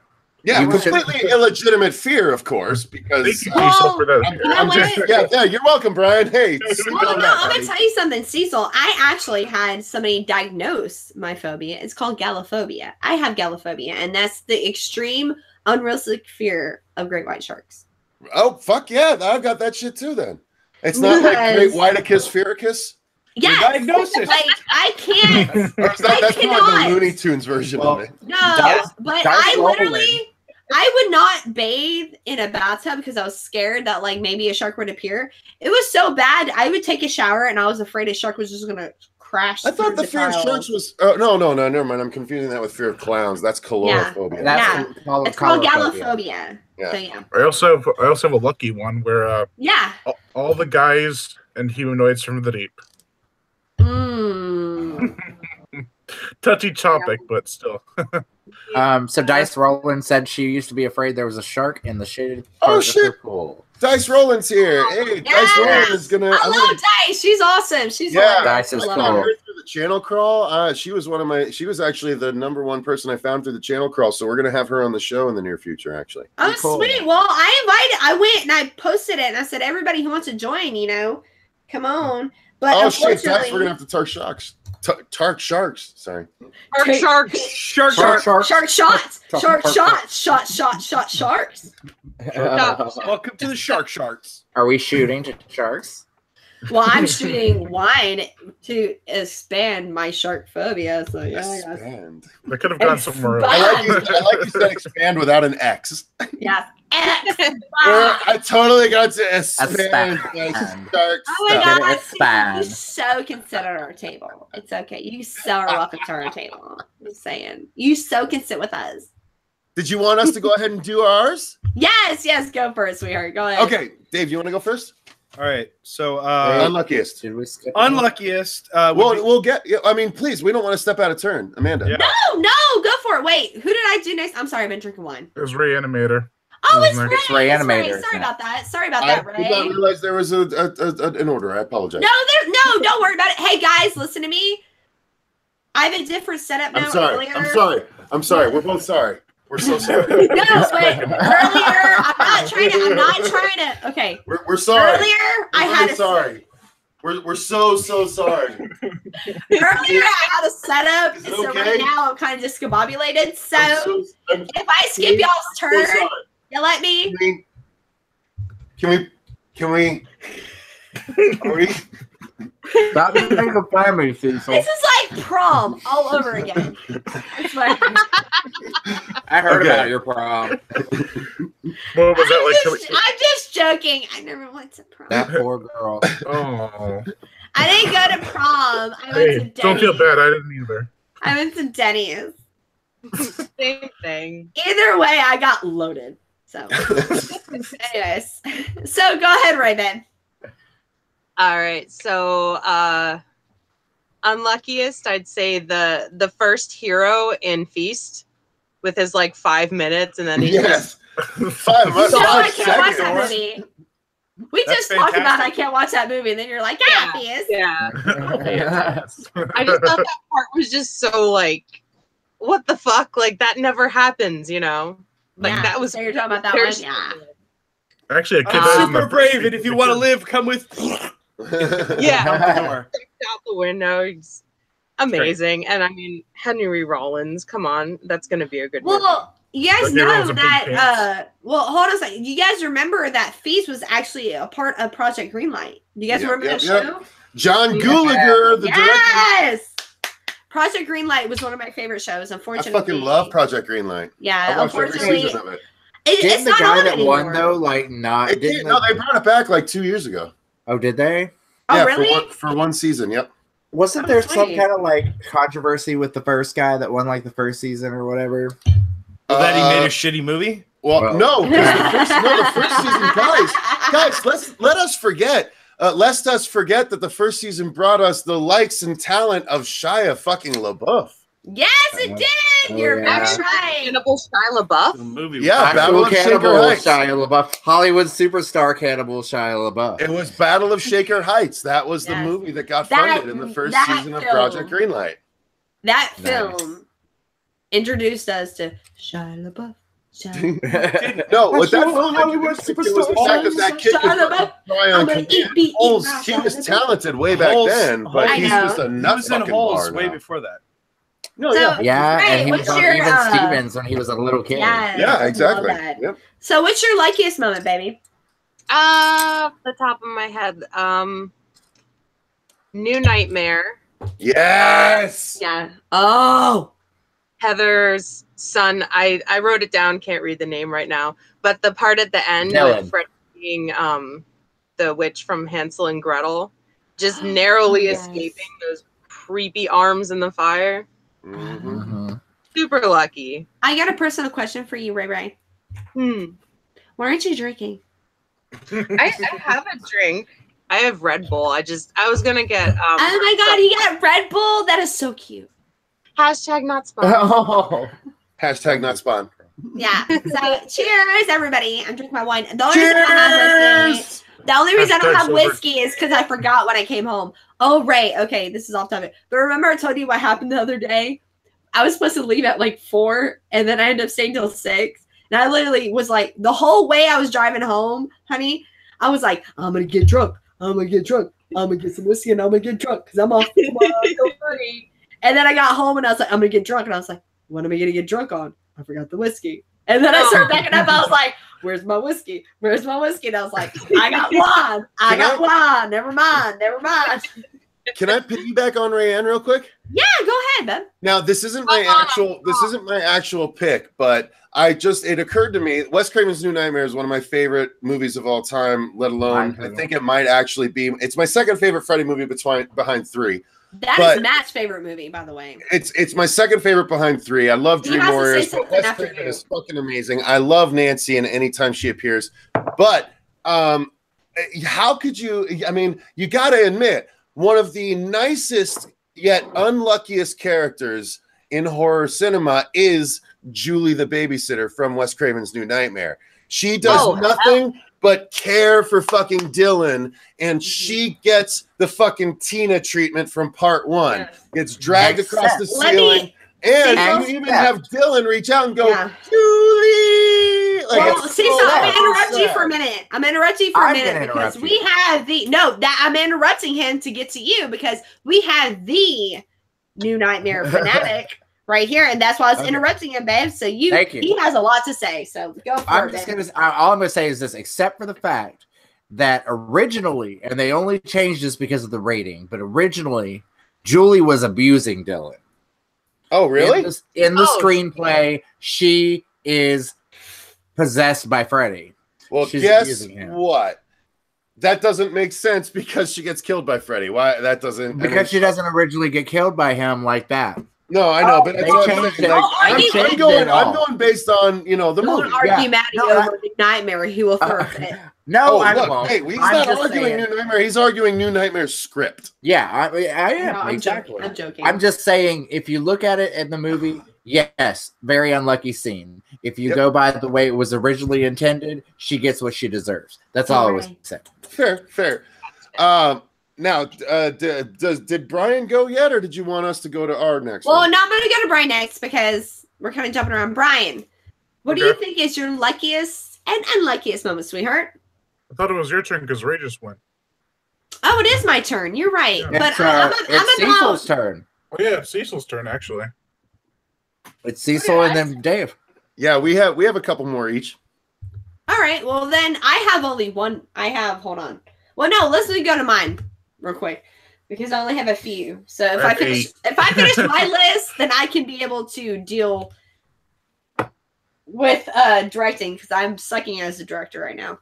So my number 1 was taken. So I'm going to go to my number 1 was Night of the Living Dead. Ending, he made it through the zombie apocalypse and then he got shot with a bunch of rednecks. So my number 1 is unluckiest moment is going to be The Mist. Oh, yes. Good one. That's a good one. Yes. That is good. The Mist. He did what he thought he could do, and then seconds later. My luckiest moment is going to be not a moment, but a fucking character.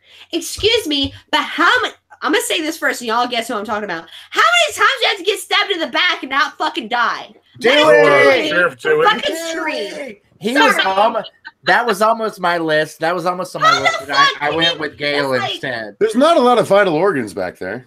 Yeah, no, but if y'all remember, like he got stabbed, right? And he got bad, and then he got stabbed. He got better. No, every time he got stabbed. After that, he got stabbed in the same scar tissue, so he always freaking lived. No, but remember when he was like, "But I got stabbed in the right place; it cured me." Remember that shit? Oh yeah, I do remember like, that how shit. the fuck does that happen? It doesn't. It doesn't happen. Oh my god! You know how many times I Hail Marys and I don't get fucking like really like you're gonna stab me in the same spot and I'm gonna make it? No, that's not fair. It's not fair. It's not fair. I'm sorry. It's not fair. Anyways, yeah, that is mine. I got Dewey. So, yeah, I said, yeah, my number one's coming up. But I don't have a number one lucky moment because somebody else took my shit. So, we're going to go ahead and get to Brian now. Brian, go ahead. No, it's Cecil. Cecil. I knew that. I was making sure y'all were paying attention. Excuse me. Okay. So for my next unluckiest, I'm gonna say the final two characters. Now, this actually almost made it to my luckiest side, and I'll explain why. But the last two characters in Cabin in the Woods, they literally have to experience the end of the world. Yeah. Yeah. And that's why it was almost the luckiest too, because of all horror characters, they get to experience the end of the world. It kind of works either way. Yeah. Well, I have to ask y'all a question after you say that about Cabin in the Woods. I have a question for Cecil. Yes. All right. Go ahead. Cecil, I made a comment one time you were talking about Cabin in the Woods, and I don't think you understood what I was saying. So I'm going to ask you again now in person. Okay. What do you think about the Cabin in the Woods theory that they have floating out there on the internet? They're saying that, I disagree. Well, you know, the theory that they have floating around is that movie Felicity, the Faculty is actually the 93, because in the movie, you know, they said nothing has happened since 93. Okay. And that was the film. It takes place in 93. And they're saying that the movie Faculty is actually the experience that they're talking about. So they connect the films. We haven't heard this theory. I haven't heard that theory. This sounds like a bunch of internet bullshit. Well, no, I heard about it, and when I watched the video, it actually had some good points. So I was just curious. Did you hear the theory that Jar Jar Binks was a Sith Lord? People will say anything on the internet. That's bullshit, though. Yeah, they all say that Sandy in Greece is dead. Yeah. I believe that. I believe that. I believe it. Well, I actually read the interview with the guy who wrote the script, and he's like, nope, that's not the intention. There you go. So, okay. Speaking of which, okay, I'm just going to say something real quick. Hey, Cecil, after the stream, message me because I have something to talk to you about, an interview I have coming up, and I'd love you to be a part of it, okay? Oh, cool. Alrighty. Yeah. So anyways, did you want us to give the luckiest? yeah. Yes. All right. So my next luckiest is going to be, I love this pick, by the way, John Cusack in 1408. Because not only does he survive, but he gets to see his daughter and hug her one more time. Yes. That's good. That is good. Yeah, I like that. Boom. Dropping the mic. It's hard to... Oh, yeah. Those were your headphones, technically. My bad. My luckiest would be Richard T. Jones, who played the character Cooper in Event Horizon, who was the black guy who survived at the end. Yes. Fits with my theme that I'm going with. And then my unluckiest was Halloran. Halloran. Oh, wow. From The Shining. Poor bastard just showed up at the hotel to check on you. Axed in the stomach or the chest. Or whatever. So, yeah. He knew, though. He knew something bad was coming. He had the shinin. The shinin. Say the shining. You want to get sued? Right. Anthony, you better shut your mouth or we're going to fight in a fucking alley. Also, I had another. I had a runner-up for the number wait, one. well, hold on. I'm sorry. I mean, what is Anthony saying?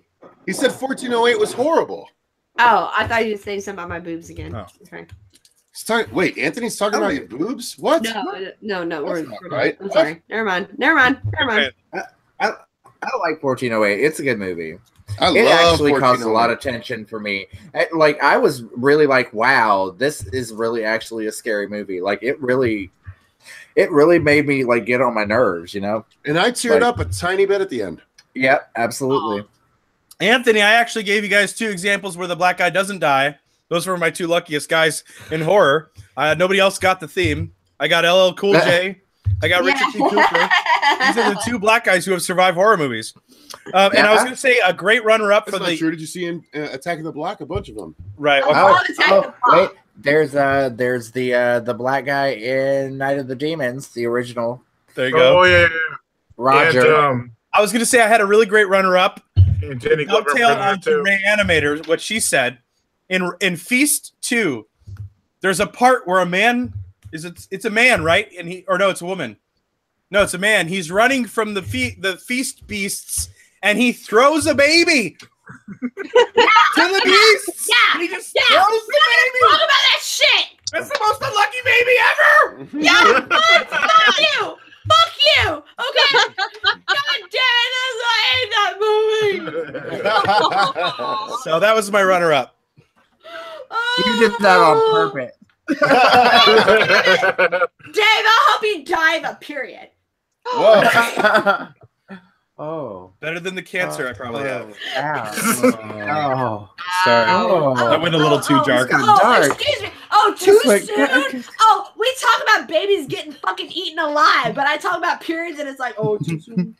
I was talking about his cancer comment. No, the end of the sentence. Yeah. Well, I was saying no, I can't. Yeah. Anyway. No, I was joking.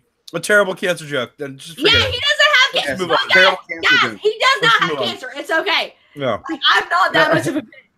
Wait, if Yes, it's that is offensive to people with cancer. No. No, if I'm he has kidding, I'm cancer, kidding. if he has cancer I'm and his just name being is David, cyclic. wouldn't it be Dancer? No, I was talking about my astrological sign. I'm a Cancer. I was born in June. Oh God! I thought you were talking about that tumorous lump next to you. June 26th, right here. But listen to this. This might be a funny story, but my friend has a good sense of humor, so she loves this. But I have a friend that we're sitting there, and she was talking about. She goes like, Amanda, like she was going through chemo and stuff, and we were talking. She's like, man, you're such a good friend. I love you. I read signs all the time, and I love your aura. Are you a Virgo? And I said, no. She goes, what are you? I said, I'm a Cancer. And she goes, oh, that makes sense. Because you and it was so Did funny. you make that face when you said it? she's like, Did you hand her But 20 it was a joke. It was a joke because she saw the humor in it. But anyways, Talk about backgammon comments. all right. What comments are you having? Because I'm fucking having a great time. So I Talk guess about your friend. who I else was is talking next? about 1408. I think it's your turn, Amanda. You what? I think I it's think your we're, turn. are we, Oh, are we number one? Oh now? shit! I see a white dude with the. Oh goodness! What's Hello? up? Hi, me. I thought you had a concert forever. tonight. What's up, y'all? I thought you had a concert tonight. Why didn't you message me and tell me you wanted a link? I thought you were at the concert. I thought you were at a concert the whole Oh time. shit! Here we go. Duck and cover, everyone. He's been in the comments the whole time. I thought you were at the concert the whole time. But anyways, so Comment and Fuego, my friend, on the horror show. Do you have any comments on luckiest and unluckiest moments? Cecil's just cracking up. Think about it. Think about it. Just think about it. Just think about it. What's up, guys? Fuego. Yeah, I have some stuff, but I mean, I don't want to. No. I have like a lot of ideas, but I bet you do. I'm joking, honey. Go ahead. I want to hear your picks.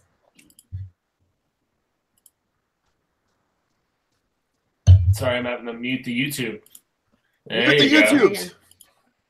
I'm doing it. Cecil, put down your machete.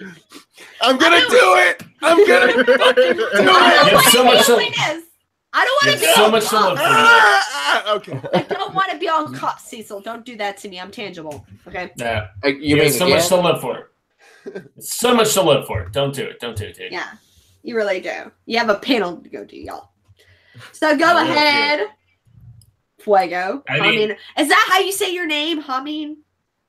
It's not. It's not Haima. Haima. Hamin of Fuego. Yes, Hamin and Fuego.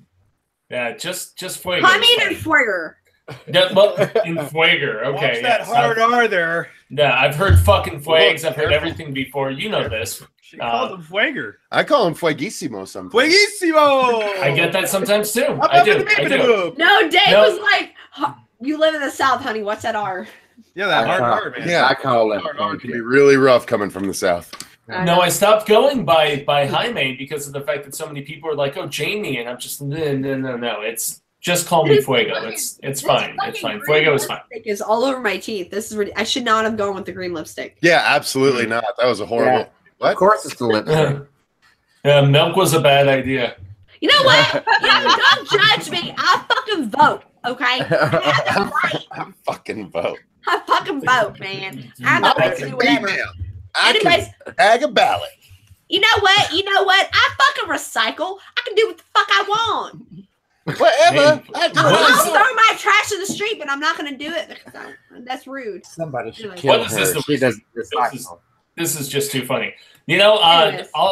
I'll just jump in really quick with an Yes. unluckiest because of the fact that I feel like she just got the shaft so many times over and over and over. It's my favorite science fiction horror series. Ripley just got the short end of the stick over. Right, animator already said that. Over. And over. Did she? Well, I'm Yeah, joining she late, so. She chose to join in Aliens, Yeah. all things considered. Ray, go ahead and tell him your aliens unluckiest moment. Oh, mine was Jones the cat. Yeah. That was my luckiest. Okay, well, luckiest. We're talking unluckiest. The fact that she ends up with a crew where everybody dies. And that's Jonesy, by the way. Yeah, she ends up sleeping in hyperspace for 57 years. And then when she wakes up, her child is like, you know, if you watch the special edition, her kid is like in her like 50s or 40s or whatever and is pretty much on the verge of death. Then pretty much everybody else dies. Then in Alien 3, she wakes up and everybody else is dead. And then she finally dies and can rest. And then, nope, they resurrect her ass. It's like, yeah, she definitely has a very unlucky streak. Unlucky streak. Okay, we're gonna have an aliens debate because I have a lot to say about that. But that's not on this stream, so. Talking about Ripley and Alien, what about when she blows up the Nostromo and the alien's already on her other ship? That's totally unlucky. Yeah. Yeah, true. I told you she had a string, guys. I mean, she did not, and short end of the stick. Bless her heart, right, Amanda? Yeah, Ripley. You know what? had, You know what? I say bless your heart. Me and Matt can say bless your heart. No. I'm here. Yes. You know how to say it right, honey. Say it right. Bless your heart. Bless your heart. You Bless your heart. It's too hot in the South to say the T, so you go bless your heart. Yeah, bless your heart. It's too hot. There's no trouble with pronunciation at all. Time to say T. Definitely It's not. too hot here. So yeah, that's an unluckiest from me. And if I'm gonna just jump real quick to catch up into a luckiest, yes. you know, there is a movie that I was so stoked to see as a kid because of the fact that I love creature stuff, and you pretty much see a character and it's implied that he's gonna die in the trailer. I'm talking about Deep Rising. And that's good. this comic relief character who he's like, he talks in like this high voice, man. He's got the hair and the hat. To whatever. Like, you see the trailer. The big drool like coming on his like shirt and stuff, and you pretty much think he's gonna die. And in most of the movie, you think he's gonna die or he's dead already, and then he shows back up, and he even ends up on the island at the end where there's the other big weird creature, and they don't know what the hell that is. So he was that's the at least Shaggy of the movie. He really was the Shaggy. You're right about that. That's a great movie. I love that movie. Deep Horizon, which is a great film. Deep Rising. Deep Rising. That's what I Yes, just said. Deep Rising. No, you said Deep Horizon. I think you were getting the space movie confused. Oh, Deep Horizon, yeah, isn't that the oil one? Yep. Sure, why not? Yeah. Mark Wahlberg. Yes, Mark Roberts. Yes. It's Mike Roberts with me. Who's up next? We It's, have, Amanda. you know what? We have people next, but the two people haven't talked the most tonight. I'm going to go to Bray over here. I want her to go ahead and talk because we have kind of been talking the most tonight. And I invited her on my stream tonight to promote her channel because I know how it is to be a female in horror. And you know, we talked about it earlier.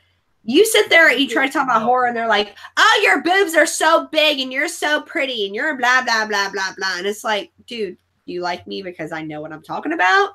And this girl has a lot of fucking knowledge. Yeah, you actually... I'm using my platform. Let me stop y'all for a minute. I'm using my platform to, and I'm sorry, there's a lot of YouTube channels out there with females where they talk about useless fucking shit. I'm not going to lie. Girls that I became friends with that talk about stupid shit, they'll be like, oh, I love horror. And you ask them a question, they're like, oh, yeah, well, 50 Shades is great. But anyways. Ew. But. He's gone. Oh, he left. Oh, well, I guess I hurt his feelings because Fuego loves 50 Shades. So anyways, but I'm here. Oh, there he is. I didn't mean. That's a sweet picture. I did not mean to offend you over 50 Shades of Grey, honey. I'm sorry. Anyways, are we still here? Yeah, you're still here. Yeah. But anyways, I want Ray to have the spotlight right now because she's amazing. She has a lot of insight into horror. And I want to hear what she has to say about things. So I want to ask you, Ray. Okay. Female, we're getting off the list for a minute. I know everybody's probably like, we're getting off the list. But we are curious to hear, as a new starting channel, how do you, Cecil leaves. Wow, that's funny. Susan starts on my channel. Susan's like, bye. Bye, Felicia. Bye. Bye, Felicia. But no, Ray, sweetheart. We haven't known each other very long. But we have became kind of cool. I think we became kind of cool. We became really cool with each other. Yeah. So I would love for you to explain what kind of inspired you to be on your channel and what inspired you to kind of go through those steps to make your own channel. What inspired me, I guess, like I've always had, like, this is such a generic answer, I guess, but I've always had a huge passion for the whole genre. Ever since I was a teenager, like huge collection. And that's not just horror. That's all of them. Right? Yeah. Okay. And just, I love, you know, any new ideas. I love the old ideas. I love watching movies with my friends and we'll just sit there and I'll rip on them. And I was like, you know, why not share that? And yeah, but you kind of have a lot behind you, Mm-hmm. sweetheart. So I'm just saying, you got a lot behind you. I do. And what got me really to the channel, I'd been thinking about it for a while, but I was like, no, I can't do this. And then actually Brian started messaging me and he was like, why don't you start your own channel? Yes. Oh, you know, I'll get over my insecure shit and just jump on it. And I feel like I might have something to bring to the table, maybe some unpopular opinions, but that's going to get people to talk, and that's like the most important thing. Well, honey, I say that unpopular opinions, I might not agree with you, but I think that's what makes the community so interesting. It really does. Oh, it makes it so interesting because if we all had the same opinion, there'd be no discussion. Everybody has that. Oh, Chase is here! Finally! Chase! Where the fuck were you then? He has that one thing in horror that they just I heard love about it, and it just that's what brings everybody else together. And I showed up. Too many cooks. Too many cooks. Everybody stop. I want to hear Chase. What's up, Chase? I said I heard Ray say unpopular opinions, so I showed up. Yes. Is that a mic drop? Let me tell you. Hold on a second. Let me introduce everybody. I told you all these are my horror homies. There we go. All right, I love these people. Everybody here has been like actually my closest friends on YouTube. That's Who just said, weird. "Here we go"? Who the fuck just said that? Because God damn it, that made me laugh. Wait What a is minute. it? Shame. That was hilarious. Yeah, that was Chase. What I say? Shit. Nothing. You're good. Go ahead. Continue. Here we go. Fuck you, Matt. I know you said that shit. I didn't say it was Chase.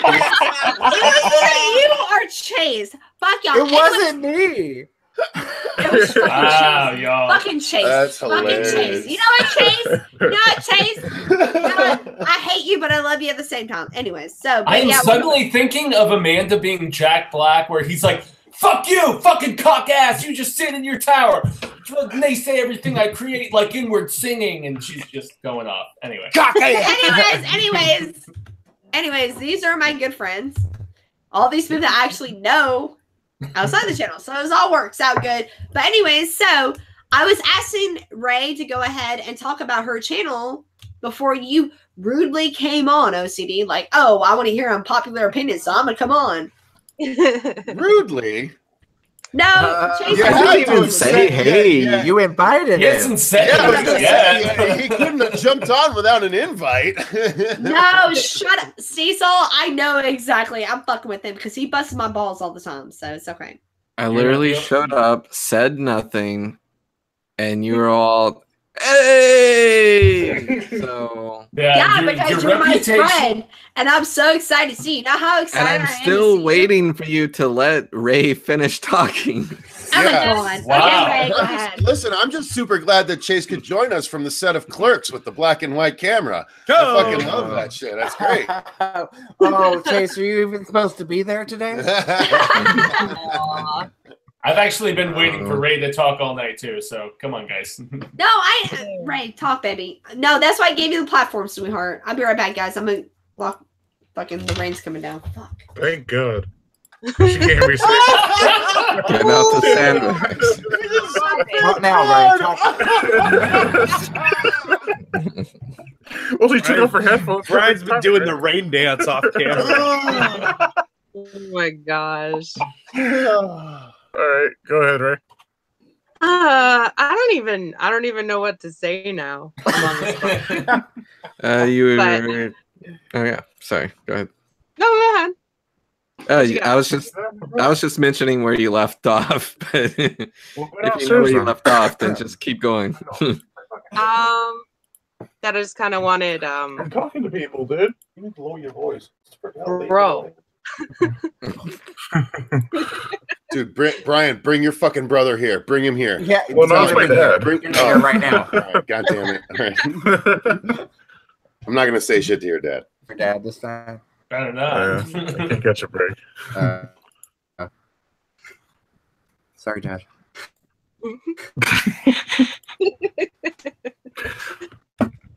So quiet. It Ray, is did really you finish fun. both your unluckiest and luckiest for this round? Did I? Yes. I did not. Then finish. Damn it. I'm going to finish. All right, so Me too, but I'm going to wait until after the stream. God damn it, Cecil. This is terrible, bro. you never finish. You never. You know that one. I got you. And now I'm thinking South Park, where he's like, "Can I finish? Can I finish?"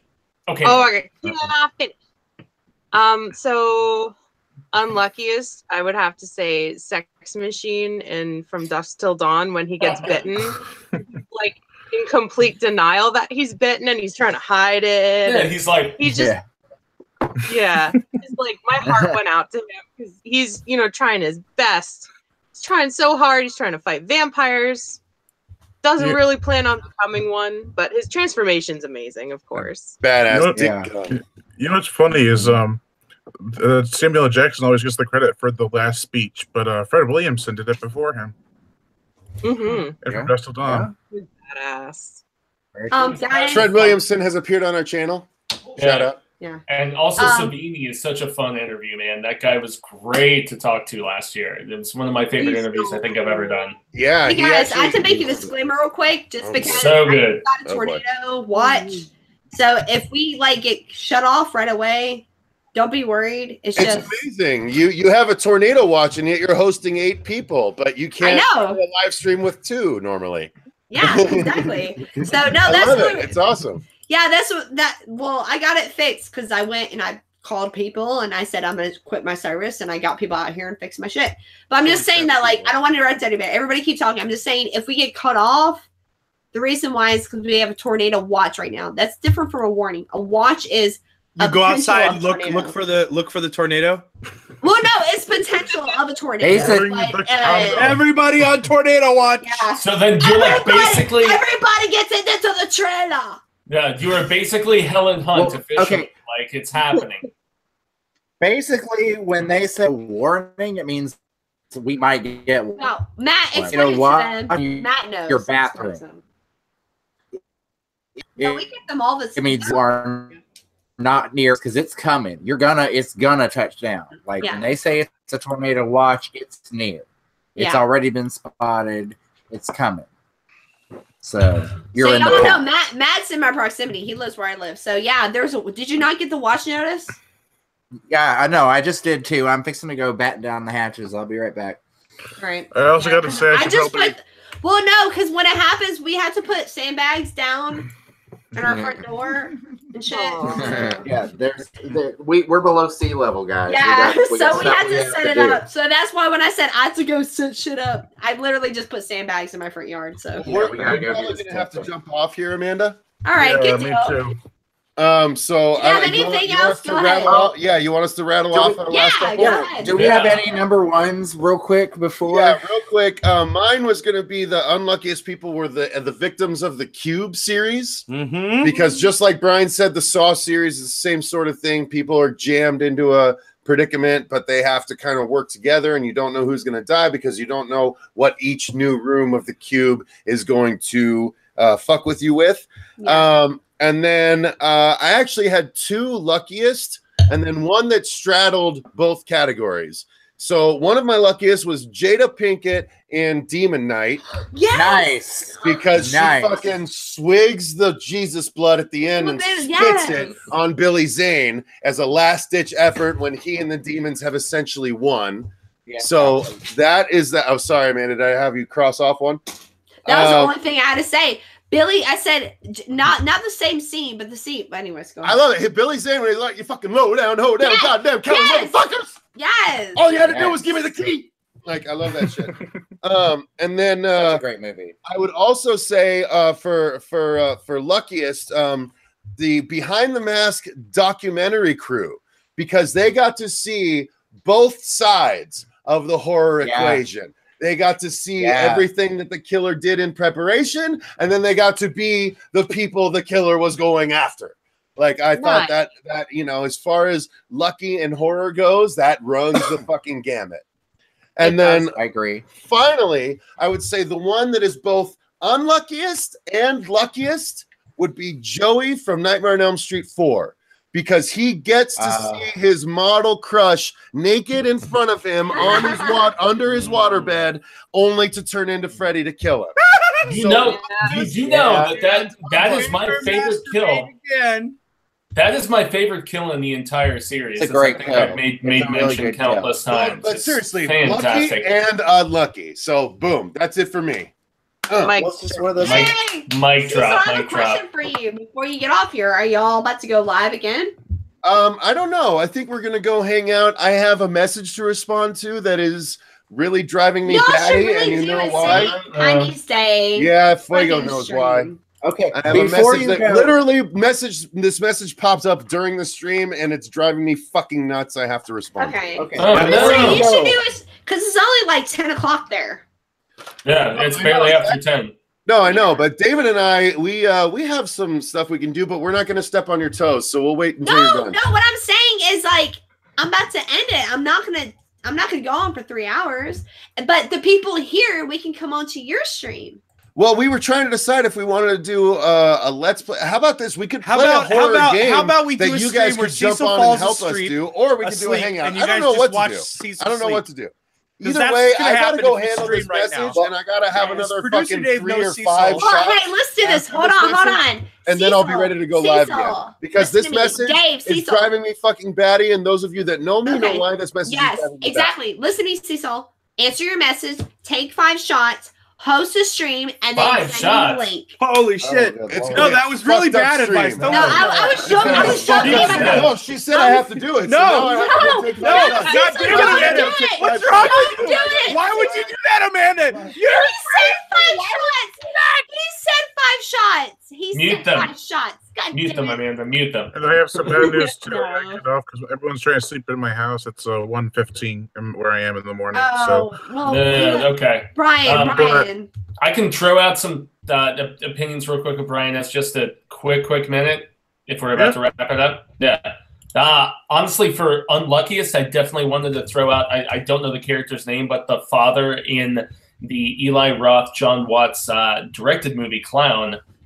You know, he's just trying to go and entertain his son after the clown cancels, and the horrible spiral of just consumption of children and everything terrible that transpires in that movie. I love that flick. I know Amanda refuses to watch it. I have hinted Is he done talking about babies dying? Well, it's not babies, No, but there's Give me a a thumbs scene, up if he's done talking Anything about about babies dying. babies. there's a scene in a play place, and it happens off camera, but it's still it lets you know that he's eating children, you know, and it's a great movie. It's But very that well movie is acted still and good.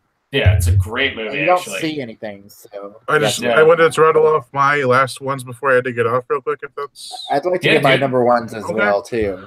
all right. So I had the kid getting thrown in the pool and alligator. Nice. The guy on the toilet in The Legend of Boggy Creek, just trying to take a crap.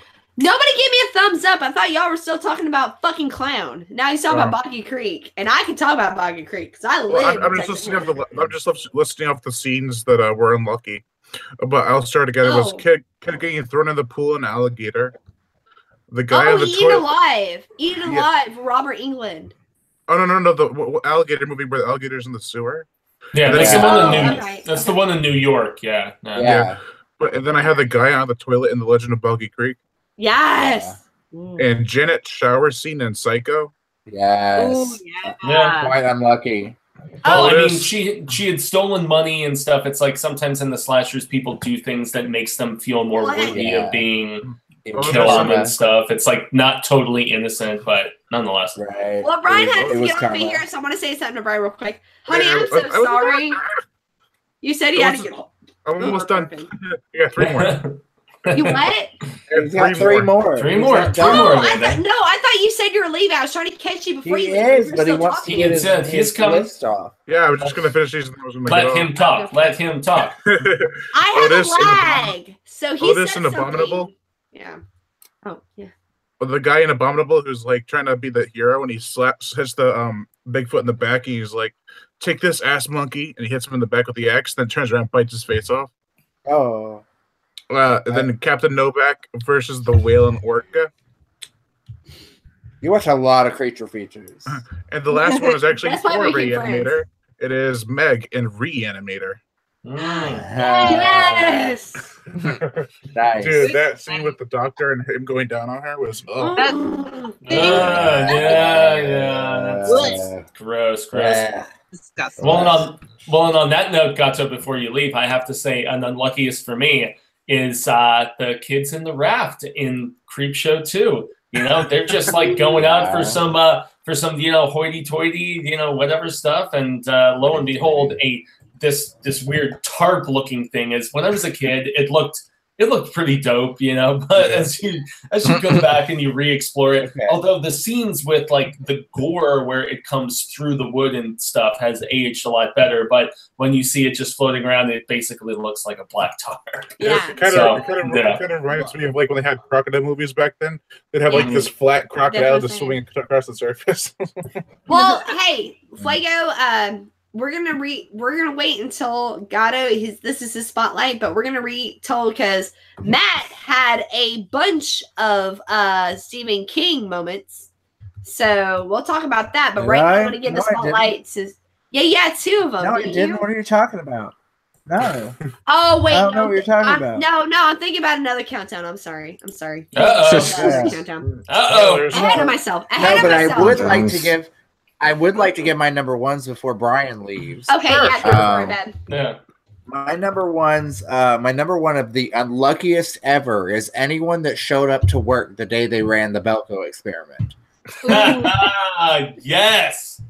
Anyone who didn't call in sick that day, poor guys. I hate it for you. You should have called in sick that day. And my luckiest is the ones who called in, right?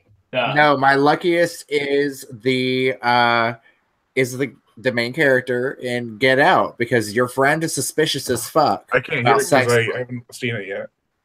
Oh, I'm so sorry. No. He didn't say anything though. But hey, Gatto, I know you have to go, but I want to say something real quick, okay? Okay. Gatto, I don't call you Gatto, I'll call you Brian.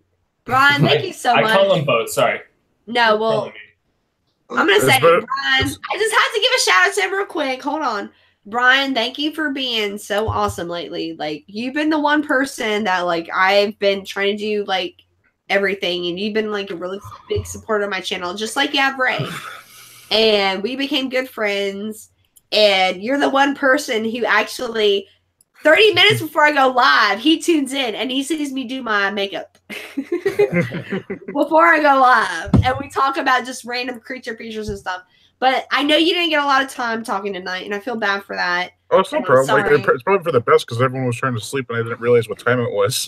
I know, because you have a time difference. But yeah. I just want to give a big shout out to Brian Gatto, guys, Horror Show Entertainment. He's one of my great friends. He's been there for me, even off the channel. And he's good to talk to, and he's a good guy, and he has great material, and he's very knowledgeable. Well, I had fun talking to you tonight, Brian. Yes. Thank you. Thank you all. Brian's awesome. Yes, we all love you. We all love you. You're great. OCD is yawning, but and Ray loves you too. But Brian, thank you so much for joining us tonight. And anytime every time you ask me to go on your channel, you ask me during the day. So what you need to do is schedule on the weekend so I can be on your channel and promote you, because you're an amazing guy. Okay. Okay, I can only do Saturdays so for now because I have school on Mondays. Well, I'm off on Saturdays, so. Well, that's true. Yeah. Yeah, so that works. Sorry, go ahead. Get me too, Brian, because I was just gonna say you can get me on your channel once in a while because I don't work during the day. I work at night. No, but I said when I say my channel, I mean us. You're. Oh yeah. Yeah, that's what I mean. You can always message me too, though. Yeah. So we love you, Brian. Tired and wants some sleep. I know. You guys are awesome. But we love you. Just message me in the morning. I love you, dude. I'll talk to you later, okay? All right. Night. All right. Good night. Thanks, guys. Yeah. So I guess I'll go ahead, and since Hami missed my countdown, I'm gonna run through it real quick, just real fast. Okay. I still have a couple others, but you know. Well, I'm gonna run through mine real fast, just in case it's on your countdown. Number 5, unluckiest moment is every victim in Tucker versus Dale. Number 4, unluckiest moment is Alfred Molina in Species. Well, if we're gonna go with every person in Tucker versus Dale, though, you have to say every sex-addicted counselor in Friday the 13th. No, and so many of these others. Because every death in Tucker Dale is on accident. True. So it's unlucky because he turns right at the moment that the guy runs into the wood chipper. It's unlucky. Which is the best kill in the movie. Exactly, and it's unlucky. That's why I get in that, because it's unlucky. My number 2 is going to be The Mist. My number 2 is going to be The Mist, the ending of The Mist. And my number 1 is the ending of Night of the Living Dead. Those are my unlucky moments. Okay, my luckiest moments are number 5, Michael Caine in Jaws 4. My number Although he dies in one cut and then he lives in another. Yeah, exactly. He was lucky because when the plane came down, he still. So my number 4 is Stanley in It. My number 3 is the Jeep in Jurassic Park. I'm going through this real fast. The Jeep in Jurassic Park. It was in the tree and it came down and it so happened to land in the skyline and it landed on them. So they made it just because of that. My number 2 is going to be the little boy in Jaws, the first one. The boy that died in the 4th one survived in the 1st one. Okay? And then my number 1 is fucking Dewey for Scream. Yeah, and that was actually one that I was going to suggest because he gets stabbed in the back how many goddamn times. And that's what I said. You're repeating what I said, sweetheart. But okay. I know it's one that's easy to think of. So. Oh, okay. Yeah, he was Wes Craven's favorite character in the series. That's why he lived. No, yeah, but it's easy to think also, of, right? Did you just say no? Yeah. No, you're wrong. Yeah, you're right. Who, me? No, Amanda. She said no. Oh. Yeah. No, I was leggings. I was talking to Fuego. I was talking to Fuego because he was like, yes. I said, I was going to pick Dewey too because I was seeing him like, see, great minds think alike. He goes, no, it's just an easy thing to think of. And I said, oh, yeah, you're right. No, I didn't say Dewey that. was meant to die in the first Scream. But he was supposed to die. No, he was supposed to be a killer. Screen tests. Well, you know, I actually have supposed to be a killer. Yeah. I actually don't think I've ever had a chance to ask Chase this. Chase, what's your favorite entry in the Scream series, man? My favorite would be the first one. My favorite sequel would be the 4th one. Really? Okay. So you like how they went like super like commentary about remakes and all that stuff because they were basically meta as fuck after the first one. You know, they were like, oh, trilogies, they were sequels, they were remakes and all that. Yeah. Yeah, the 3rd one was very soap opera. Third one was terrible. I think the 3rd one is the weakest link in the entire series. Parker Posey getting belong. Okay, guys, I gotta interrupt y'all. I'm sorry. Maddie. No, you don't. No, you don't. Do you have to? Yes, I do, because Maddie is over here biting his fucking lip, and he's the co-host. I'm not biting my lip. Yeah, you just have that fucky bitch face. No, that is his favorite film. That's which one? Yeah, which one? Scream 3 is his favorite. Scream really? 3 is a fun movie, but it's terrible. It's not bad, but it was the only one that Kevin Williamson did not write. Right. Aaron Kruger did. Yeah, Aaron Kruger did a bad job of that. I need you to explain why Scream 3 is amazing. Come here, babe. Jenny McCarthy? Well, okay. Now. Okay. Lagging. The kid from the Cosby Show? I keep getting his video's lagging, so y'all give him a minute. 2 is my favorite. I don't think I'm lagging. Am I lagging? You're lagging a little bit. That's what I'm telling everybody. So it takes a minute for you to talk. So because you're lagging. Okay, what's not written by the same person? That's the reason it's so different. It was originally a totally different film, but they kept leaking things about it, so they had to come up with a totally different script. I like the movie as a comedy. I don't like the movie as part of the Scream series. I like it as sort of a different universe on its own. Like, not really, but sort of. Do you know what I'm saying? Like, I could watch the Stab movies. Oh, yeah. And I actually wanted to see the Stab movies. Those would have been amazing. That's the only reason I really kind of like 3 is because it gives you a whole different like setting and a whole different like background, and it gives. And I'm obsessed with movie making and things like that. So I was kind of at home in the film, and I thought it was really kind of cool to see that aspect of it. That's why I like 2 so much, because they gave us a taste of that, but they didn't go all the way into it. You know, they balanced the drama and stuff of the first one with the more meta and the filmmaking aspect that we saw in the 3rd one. Yeah. That's why I like the second. I love the second Scream. You know, I love the commentary about sequels. Yeah, that was silly. That's the worst scene in the movie. That was Jerry O'Connell dancing around and singing and all that. They were recreating what, Top Gun? Something like that. I don't know. I'd actually forgotten all about that. I had like retconned that scene from my brain watches of the film, you know, because I love everything else about that film. Mickey, or not, no, God, what the hell is his real name? Timothy Olyfantastic. I love his character's perspective and the fact that, you know, he just wanted to be, and somebody was talking in the chat about that earlier, and the fact that he was the fan of the sequels, and the fact that they killed Randy shocked the fuck out of me, because Randy was my favorite character in the whole series. they did something I did not expect. I did not expect them to kill Randy. I was genuinely sad. I just wish they would have gone further with that in number 3 and killed off one of the top 3, either Dewey, Gale, or Sydney. Because they actually they kept the safe route. They kept the safe route. I know, and I hate that they did that because they kept that could have pushed 3 to be a better movie if they had.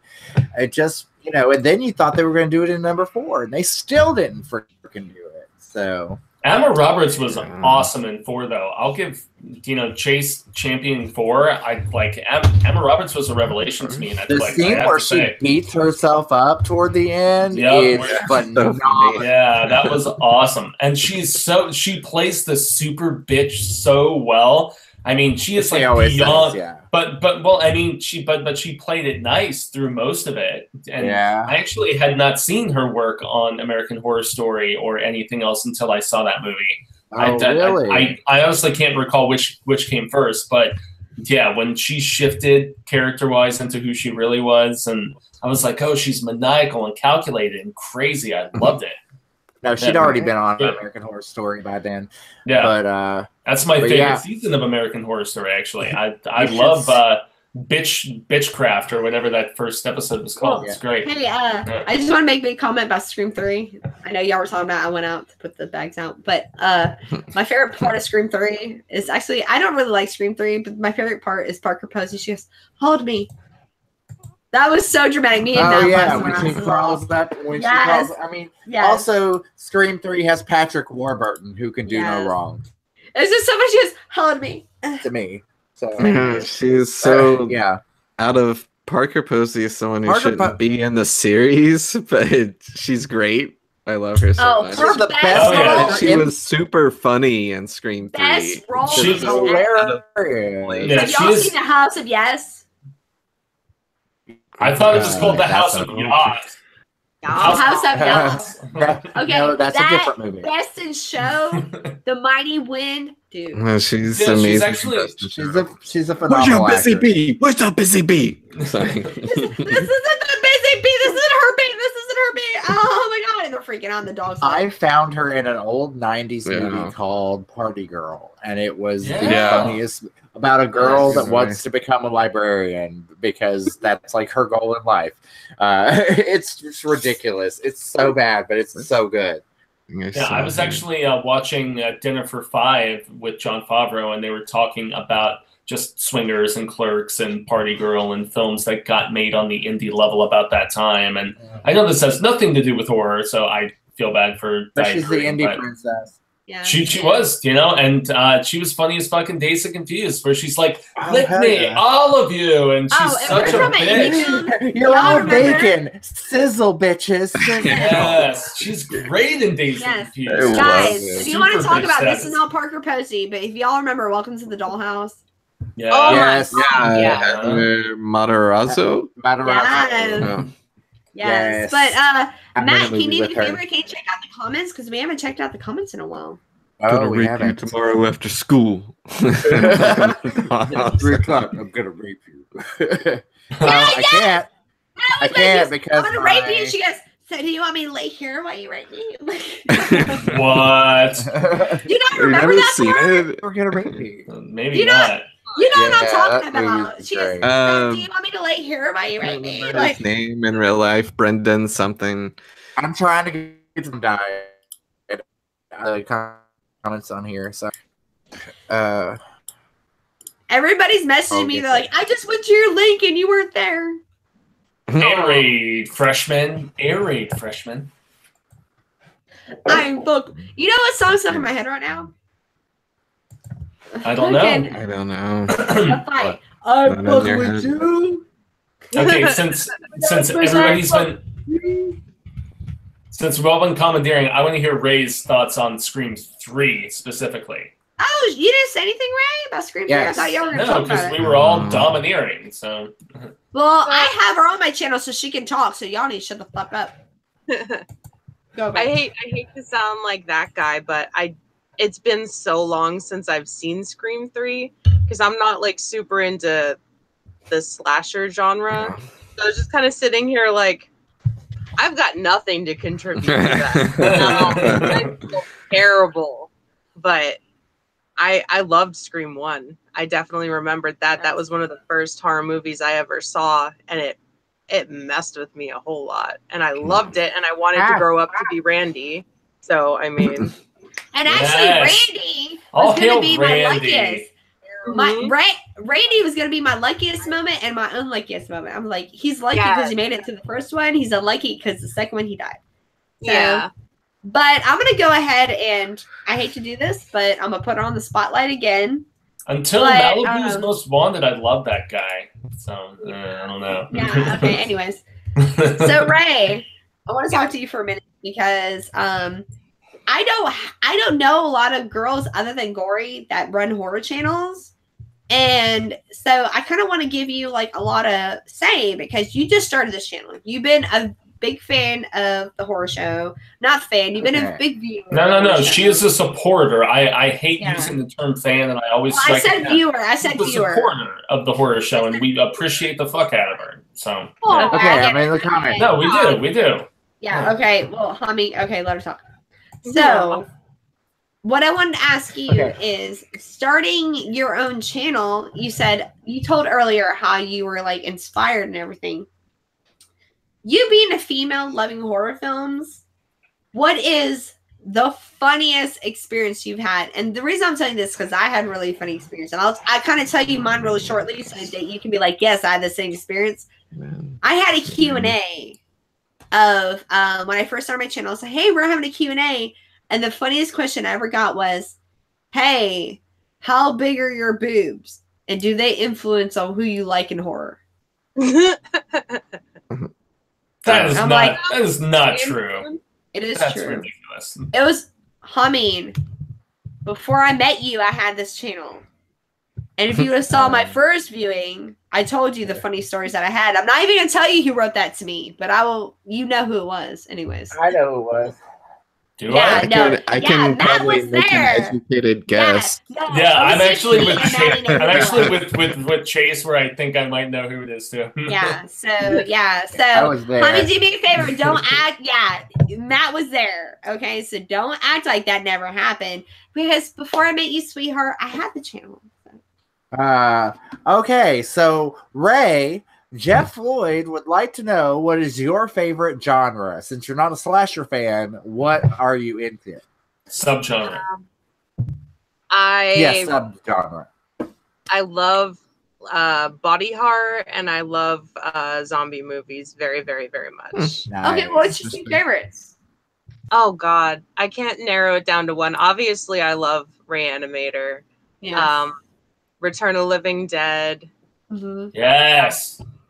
Yes. Hold on. Ray, let me stop you there for a minute. You like Return of the Living Dead? OCD, show her what you got the other day. I've had it since October, but it's just. No, I'm saying show her what you showed me the other day. DVD. The art. Nice. Cool. They had them at Walmart for like $5-6 in October. They were not my Walmart, so. But your Walmart sucks, I guess. I guess know what to tell you. We sell fish bait in false dreams. Anyways. Go ahead, keep going, baby. So you like zombies and slashers? I know it's hard to pick a favorite one. Which one do you think is kind of like not your favorite, but ones that you think of often? Day of the Dead has a place in my heart. Have you seen the remake? Well, there's two remakes now because there was the total dog shit remake and then the one that just came out now. Yeah, so I have seen the total dog shit one with Bud, and I was vomiting in my mouth the whole time. The zombie with the soul. But like, I saw, I think it's on Prime that the new Day of the Dead remake is up there, and it's I like still haven't watched or it. something. But like, I feel like I should watch it, but I also know that I'm gonna be really pissed after I watch it because Like it's really hard, you know, to watch like a Romero remake because Day of the Dead. That's with Nick Cannon. Well, yeah. Day of the Dead was with Nick Cannon, the first remake, and then they have a new remake, which is like Bloodline or Blood something. I can't remember, but yeah, I'm gonna give an unpopular opinion, and I do have a few people in my faction that I'm wondering if Chase is gonna tear me apart here. I prefer the Dawn of the Dead remake that James Gunn scripted and that Zack Snyder directed to the original Romero. I love the original Romero, but I love just the visceral, just insanity of the Dawn of the Dead remake. I think the remake is great, personally. Oh, it's amazing. Yeah, they're both really good. Yeah. And they're both good in different ways. Yes. Well, they're vastly different films. You know what? No, in you tone, want an unpopular obviously. opinion? So. Fuck it. You want an unpopular opinion? I had the unpopular opinion that everybody cusses me out about. Guess what? Fucking Death Note was not that fucking bad. If you haven't seen the anime, Death Note was not fucking bad. It was not everybody says it was. Death Note was not that bad. Okay, well, there's a South Park song where they're like, we're going to need a montage. Yeah, motherfucking montage. And that was basically the middle of that movie. And I don't know, Cliff Notes of Death Notes. Kind of. Cliff Notes Cliff's Death Notes.